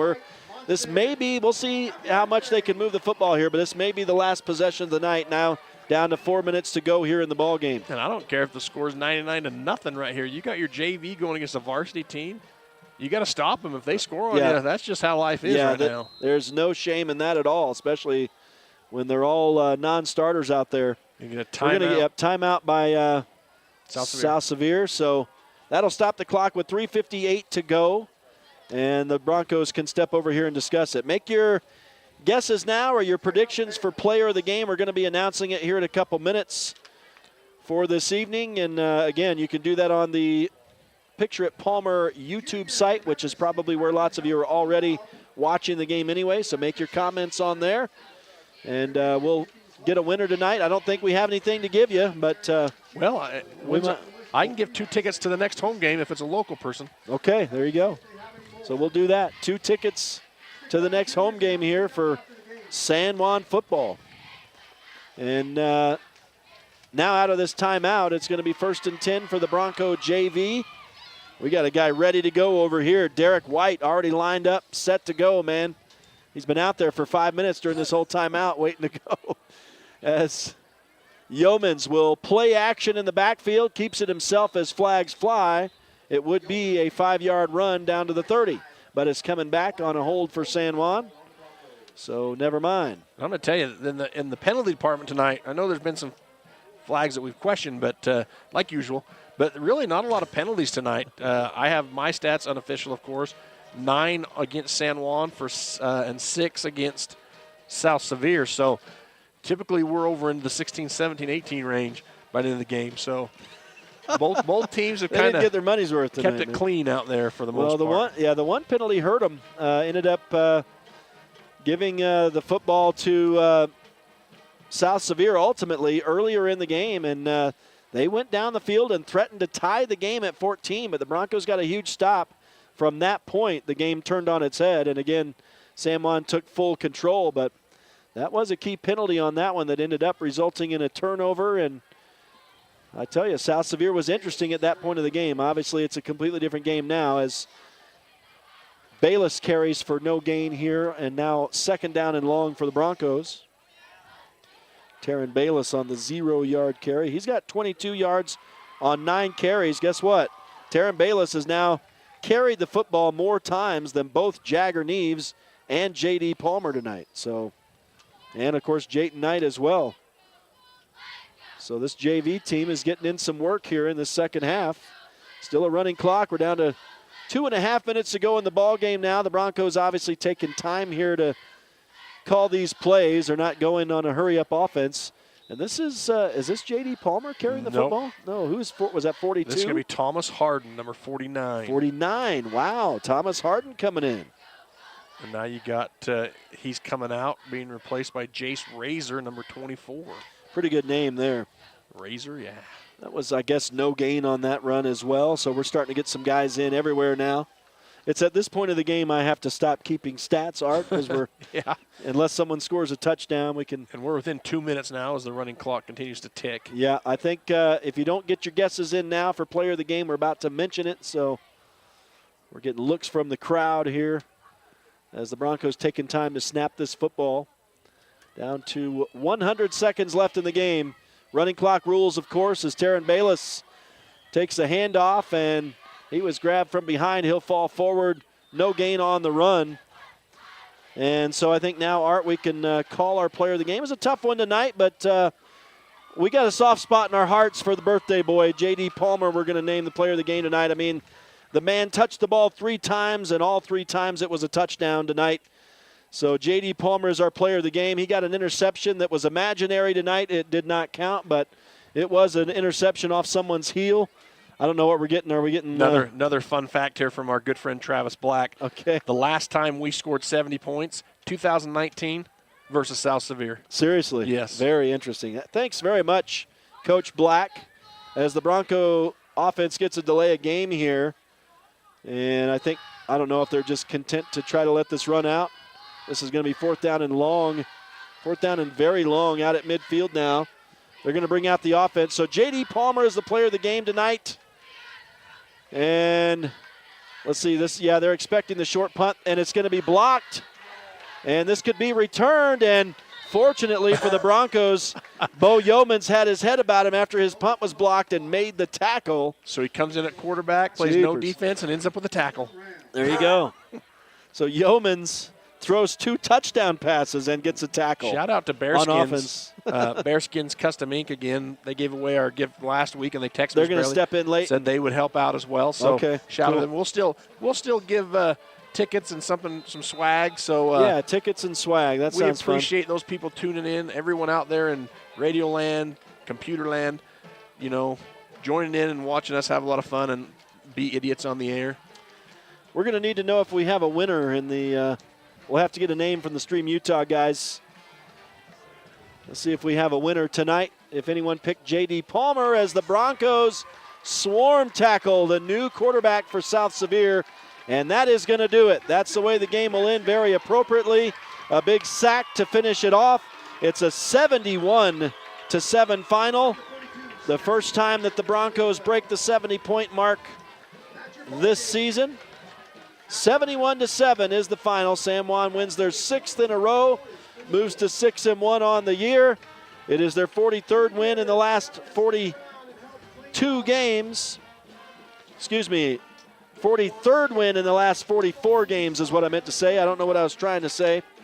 But again, the Broncos continue to prove they are the team to beat in Utah 2A football with another big win here tonight. So we'll step aside and we'll begin the post-game show.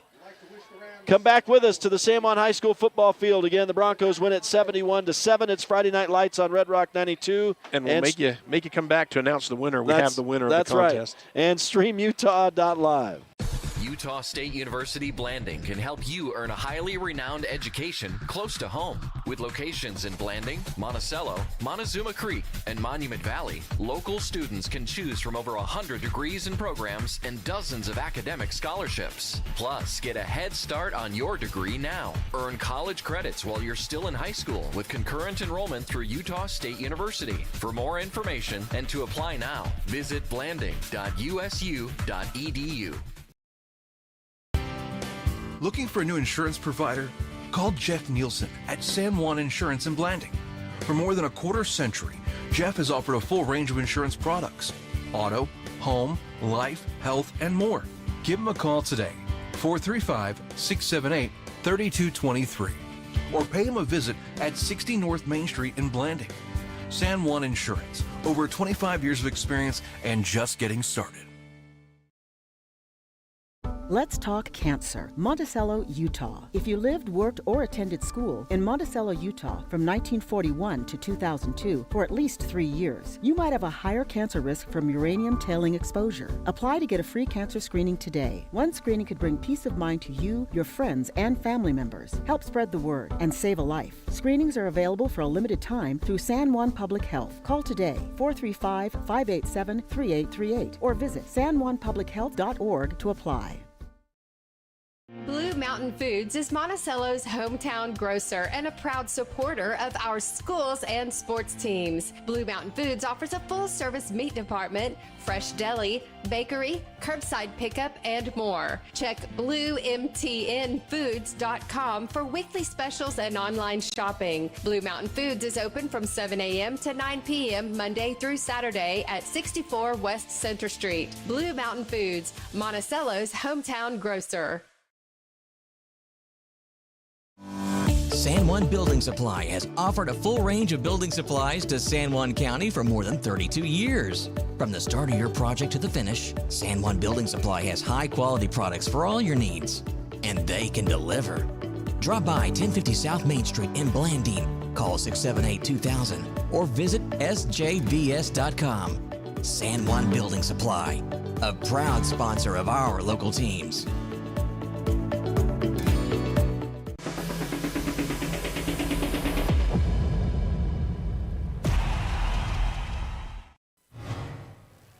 Back live to San Juan High School, Friday Night Lights post-game show on Red Rock 92 and StreamUtah.Live. The San Juan Broncos win the homecoming game tonight easily, 71-7 over the South Sevier Rams. It is the first time the Broncos have scored 70 points since 2019. Also against South Sevier, thanks for that tidbit from Travis Black.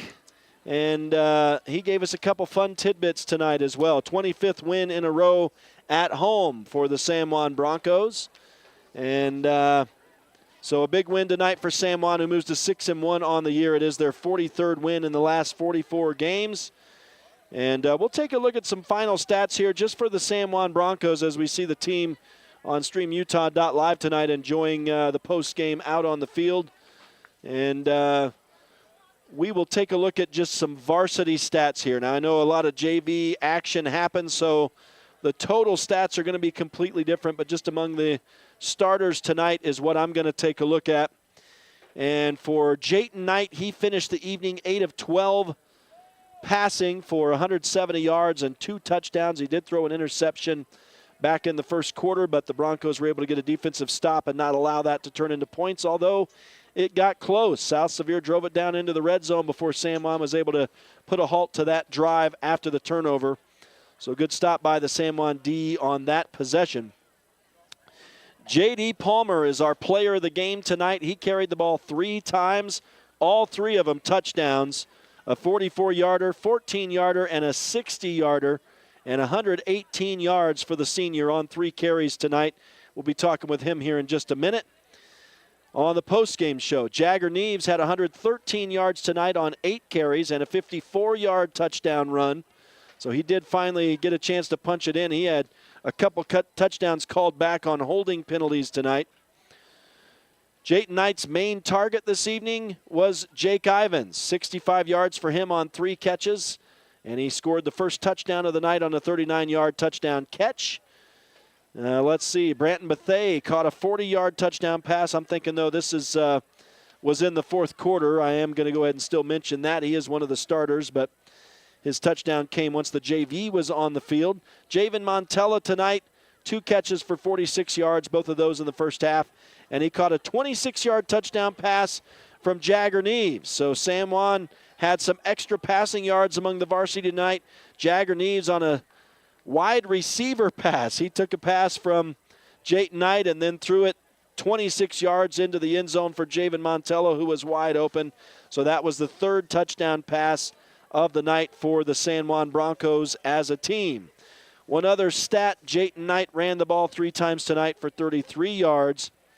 And I think, let's see, Owen Adams had one 20-yard catch tonight. So that pretty much covers the varsity.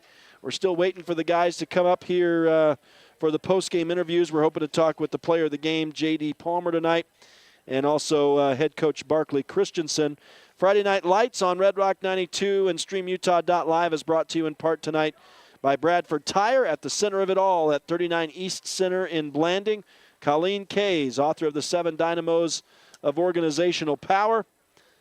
Creative Floors, covering all of San Juan County's carpet and flooring needs. Crowley Construction, dirt roads, driveways, and more. For any job, big or small, call Crowley Construction. I notice I'm about to appear on camera, so, looks like we got JD up here now. So we're going to talk with the birthday boy as he dons the mic. And JD, happy birthday, man. Thank you. What a game for you. You touched the ball 3 times as a running back and all 3 times in the end zone. Yes, sir. Linemen did their job well. So did the receivers. They blocked their butts off tonight. Was that a good birthday for you? It was a good game. Tell me about that interception that wasn't interception. We saw that as an interception off the guy's heel in front of you. Did that touch the ground, or are you going to? I don't think it touched the ground. So I think it bounced right up off his heel. So you got robbed. You got robbed on your birthday. Well, man, tell me about this team and how you guys feel as you're really starting to head down the stretch now. We feel like we just sometimes take a couple plays off. They make they'll catch a big play and get a little bit of momentum, but then we just get fired up and we take it to them. If we can just work that kink out, I don't think another team we play will be able to score on us. Well, JD, and you just going off of what you say here, you know, we see you obviously when you produce offensively, it's a lot easier to call you guys names when you're carrying the ball and going in the end zone. But you guys are doing work on defense too. You had a lot of good plays tonight, some good tackles on defense, and those are key. Talk to me about how the defense goes to work. The defense just works their butts off. We go one play at a time. Everybody does their job, and we rely on the rest of the team to do theirs. Does the momentum kind of feed off of itself? Like I know, you know, these past couple games, early in the game last week, you guys struggled a little bit against Emory. About midway through the first quarter tonight, you guys, like you said, were allowing some yardage for South Sevier here tonight. Do you ever get concerned? Do you ever get down, or do you just keep ducking your head and going to work? I don't think we get concerned at all. It just kind of fires us up and gets us ready to go for the next drive. What's the atmosphere on the sideline? What's the talk that's going on when you guys are struggling in those times? It's just to get it fired up and get going, because we know that we can do better than we were. Well, player of the game tonight, are there any other of your fellow teammates you want to talk about or anything you want to tell the people who are listening tonight? I just want to give a shout-out to everybody, all 10 dudes on offense, and even Jagger. They were balling out. Everybody was blocking their butts off. I didn't get touched on those runs. That's amazing. Well, it is a team effort. It's a team sport. And so, yeah, we talk about it all the time that the linemen don't get a whole lot of credit. We've been able to honor some guys lately. You got one of your linemen who's now the fourth leading rusher on your team. That was a fun one last week. And those guys are working game in and game out, getting the job done to make you guys look good. Yes, they are. And you like to give them credit, so that's good. That's how we know it's a team sport. And I know you guys put in a lot of work that's not seen on the practice field and in the weight room and all those things that aren't fun. It makes what's fun for us to watch out here on the football field. Yeah, we sure do put in a lot of work, and it's paying off. Well, tell me what you do now after this win tonight. Are there any special homecoming festivities, or is it the traditional pancake dinner tonight? I think it's just traditional pancake dinner tonight. Everybody's going to go rest up and suit up for the next game. All right. And you guys already start preparing tonight, or do you wait a day before you guys start looking at film? I know the coaches go tonight. I mean, we usually have film pulled up. We'll go back and watch it here on Picture at Palmer and just get ready. All right, JD, appreciate it, man. Great game for you. It was fun to watch you. Happy birthday. Enjoy the pancakes tonight, man. That's J.D. Palmer, our player of the game tonight.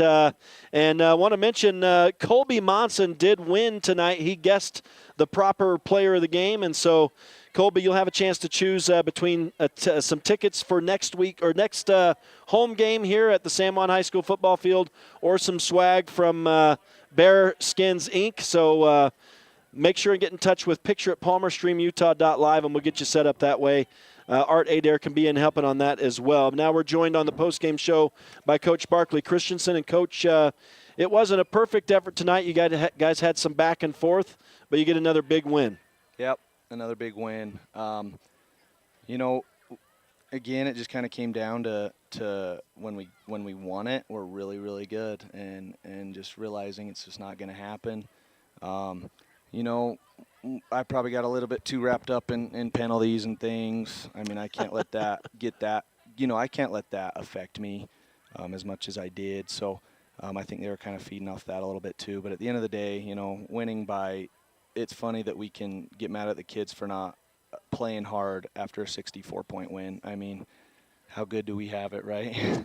It's true. It is true. I mean, you guys are obviously blessed in the football department, and you're enjoying that. I think you're staying humble about it, though. And we just look at a game tonight, and, Coach, we can't blame you. We're up here watching and just a little bit confused about some of the things that are happening out there as far as the officials go. But obviously, you know, they have a hard job as well. They're doing what they can.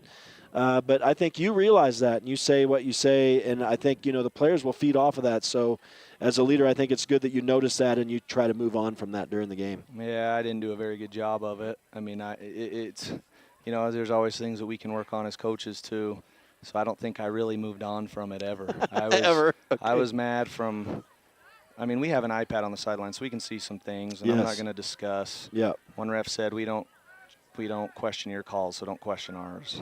I don't know whatever that's supposed to mean. We're the highest scoring team in the state. But anyway, that's besides the point. I got to be better with refs, and our kids are so good at just moving on anyway. So, Well, I can kind of see, just on the chip on your shoulder, I can see your feelings after this game. But as far as your players go, as far as your team goes, and this game and the performance tonight, what are your thoughts after this one?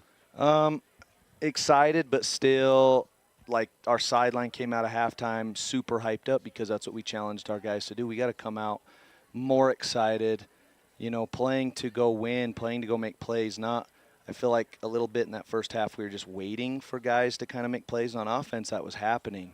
And then on that third drive on defense, when we got a team 14-0, I could kind of see the other team's body language. They were quitting, and they hit a big third down and get down there, and they end up scoring, and they have a little bit of life. And then we throw a pick after a big penalty that set us back after a touchdown. Right. And then they have the ball, 14-7, and I just felt like everyone on the sideline was quiet. The kids were just kind of like, who's going to make a play? We had lots of missed opportunities, but at the end of the day, we did capitalize on a lot of. We looked really good. I just want to have more fire, more energy. But overall, super proud of these guys going 6-1, bouncing back the way they have since week 1, and routing a team that's having a better year than right. Most years. So pretty proud of our dudes overall. Well, you mentioned the penalty followed by interception, and then they put a good drive together. They had a little bit of a fake punt going on that drive that got them a first down. Were you guys did that surprise you? Were you expecting that at all?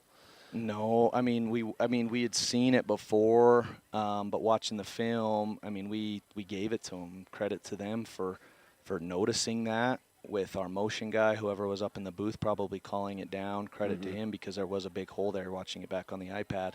So that was a fault of us coaches. We just didn't have our dudes in the right position to succeed. So, again, credit to their staff and their kids for executing that. And then they did a good job chewing a lot of clock. We didn't get the ball. Our time of possession was probably close to, under a minute that first. Yeah, every time you touched the ball, you scored. We either scored or yep. But then they chewed clock, and that was their game plan, was just keep it close. So, I'm just glad our kids stepped up, got a stop, and then it was all she wrote from there. Yeah, and ultimately, you guys as a defense got the stop on that drive. And so, they got down in your red zone, and you ultimately stopped them, and that prevented them from tying the ball game. So that was a key moment in the game, although I think you would have obviously eventually overcome them. They were threatening to score at that point, so that was a big stop for the defense at that time, and then you immediately scored on, I think, 2 plays right after that. So the defense feeds into the offense right there. That was a prime example. Absolutely, and they've done that all season long. So, again, happy the way we came back, happy the way we battled, and it's a good win. Any region win's a good win. We got to remember wins can sometimes be hard to come by. My first year coaching, I was 4-7, so I don't want to take anything for granted. I told these guys enjoy the heck out of this one. They earned it. Good homecoming victory, and then get ready for the next one. Yeah, I didn't even get to ask you how irritated you were at homecoming again this week. You didn't seem to be too super irritated. I think you guys are just taking care of business out there. Yeah, it just is what it is. Like, I've just come to learn that, and we've always played good on homecoming. Yeah. So, there's never been a year where I feel like we've really struggled. So. Well, Travis Black sent up some fun stats tonight. That's the first time that you guys have scored 70 points since 2019, and it was against South Sevier then as well. And it's also the 25th straight win on your home field. So congratulations for those things. I know those are just fun tidbits for us announcers, and Travis is fun that way too. So a good win for you guys. Is there anything else you wanted to say before we let you go? No, just thank you guys. It was a good week, good win. Proud of our kids, proud of how they just keep showing up every Monday and keep working. And it's not even just varsity guys. It's freshmen, sophomores, juniors. Like our C team is 5-0. Our JV, I think, is 4-0. They play Farmington in the morning. So, as a program, we're sitting about, 22-1 or 21-1 right now. So, just proud of all of our dudes. And it just keeps coming. 8th grade's doing well, so shout out to those guys over there doing their stuff too. So yeah, let me mention that now. We'll keep you here a little bit longer. Just talk about, the JV team came out and scored a couple touchdowns tonight, and that's the main reason why you guys go over 70 points tonight.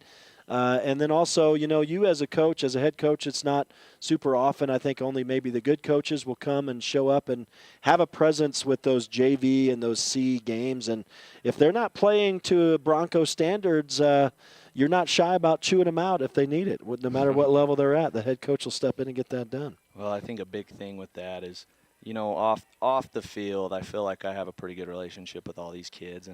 And I always compare it to like a bank account. I want to just feed into that bank account of trust and love with those kids. Of course, I'm going to go support them. They're playing one of the hardest games out there, and I'm going to be there for them every step of the way. But at the same time, I know how bad they want to win, so I'm going to push to that standard as well. So, and they respond well to it. So love these kids. Parents in this community do a great job raising them. Just tough kids. Well, it's a pleasure to watch out here on the football field too. It's all those little things, all those things that basically make a difference between mediocre and excellent, that we don't normally see. It's all those behind-the-scenes things and just those, I would call them, the professionalism of your program. And it's a pleasure to watch out here on the field. And, I mean, it's why, like you say, you guys are the highest-scoring team in 2A. People can't stop you. You're not doing anything secret out here. You're just coming right at them. And your team just continues to experience success out here. I know it's a good feeling. It is. It is a good feeling, and I got to take a minute to always think about that and have gratitude towards that because, again, to coach the best kids in the state of Utah. All right, Coach, we appreciate it. Another win under your belt. You're 63 and let's see, I think you're 63 and 20 now. I have that somewhere. No, 69 and 20 now. So pretty impressive for you as well. So well, thank you. I appreciate it. Yeah. All right, that is Coach Christensen. Thanks for visiting with us, Coach, and have a good pizza tonight and also film work tonight. That's Coach Christensen of the Broncos for visiting with us after his team's 71-7 win tonight as they cruise for their 6th win in a row. And the Broncos 6-1 on the year. We'll take another quick break, and we will return to close things out here at the San Juan High School football field. It is Friday Night Lights on Red Rock 92 and StreamUtah.Live. Holiday Construction is your one-stop source for gravel, concrete, excavation services, and custom hauling. We've proudly served San Juan County with quality and dedication for over 40 years. Call Holiday Construction today at 435-678-2028. We're proud supporters of high school sports and our community.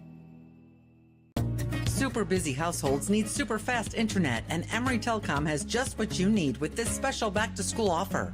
Right now, new customers get their first 4 months of Emory Telecom eFiber internet free. No term contracts, free installation, and equipment. Give us a call right now, 270-4021 in San Juan County, 259-8521 in Moab, or visit EmoryTelecom.com. Emory Telecom, Southeastern Utah's strongest, fastest internet connection. Back live to San Juan High School. One final time tonight as we close it out on Friday Night Lights. Post-game show tonight on Red Rock 92 and StreamUtah.Live. It's Rhett Sifford and Art Adair stepping back in a 71-7 final tonight. And Art, it's fun to talk with J.D. Palmer on his birthday, and it's fun to talk with Coach Christensen. And I don't know, you kind of start running out of things to say when it becomes these big blowout wins week after week. And I know next week we're headed up to Moab to take on the rival Grand County Red Devils, who are struggling a bit in the football program these days. But they just continue to rack up the wins and just continue to be the obvious team to beat in 2A football again this year. Well, the thing I'm most impressed about the last 2 weeks, Red, is last week they kind of had a slump, get down 14-7. This week we think it's going to be a blowout early and then kind of a little slump. But the thing that impresses me is no matter what happens, play after play, these guys just, okay, next series. They don't let it affect them. Like, I've been coaching for a while, and I've had teams before that something bad happens, and it's real hard to get some kids, or even the whole team back to that place to where, hey, we're okay, let's keep going. And this team just continues to impress me, and last year's team as well. Bad thing happens, okay, we're going to move on. I throw a pick, okay, I'm going to continue to throw, and I'll throw a touchdown. We get 2 touchdowns called back, okay, we're just going to now score another way. And they're just so relentless and resourceful in what they do and how they do it. That's the biggest takeaway from tonight is we thought it was going to be a runaway early. South Sevier made a game out of it. They came out and they said, hey, we're here to play football. And they showed some good, some heart, I guess. Don't know what other word to use there. But to kind of make that thing a little interesting and make some San Juan fans a little squirmy, I think. Yep. And then San Juan, like I said, they continue drive after drive, play after play, to just go out and do the things that they've been taught all week in practice, all year long since summer workouts and conditioning. And they have faith and they have trust. The coaches are going to put them in a good position. Their teammates are going to put them in a good position, and they just continue to rely on each other. We see this week in and week out. Somebody's having a not so good game, and someone else steps up. And there's so many key players on this team. You don't just have one or two. You have 12, 13, and they just continue to impress. And so great win, great job by the JV getting in there, getting some quality minutes, getting some scores like you talked about. Just overall, where this program is, where they've been, where they're going, man, what a fun group of kids and fun program to follow. Yeah.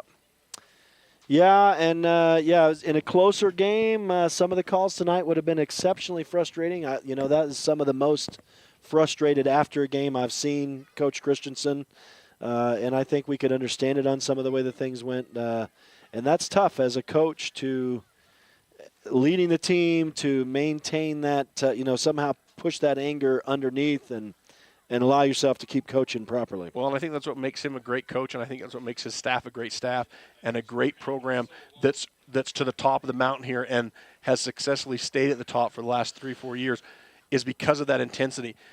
He's up, a bunch, and he's still coaching those kids. Mm-hmm.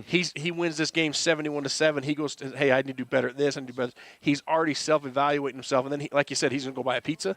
Him and Tad and whoever else he said last week, can't remember the other coach, They're going to go get together. They're going to stay up till 2 o'clock watching film, figuring stuff out for next week. I mean, a lot of coaching staffs would go home, put this to bed, get up the next morning, upload the film. Sunday, hey, coaches, let's get together. But these guys, they're relentless in their pursuit of perfection, and that's what makes them so good, is no matter if they lose a game, win it tightly, win it going away, they're going to do the same things today, tomorrow, and the next day that's built success here at San Juan football. Well, it's fun for us to watch, that's for sure. Again, homecoming victory here tonight. All the homecoming festivities this week did not distract for the San Juan Broncos, and they win it this time going away 71-7. So that'll do it for us here tonight. Again, it's a matchup in Moab next Friday night, 7 o'clock kickoff against the Grand County Red Devils. And I didn't see any update on them for tonight, but I am getting, just kind of before we sign off, best I can tell, it's 12-12 Beaver and North Summit with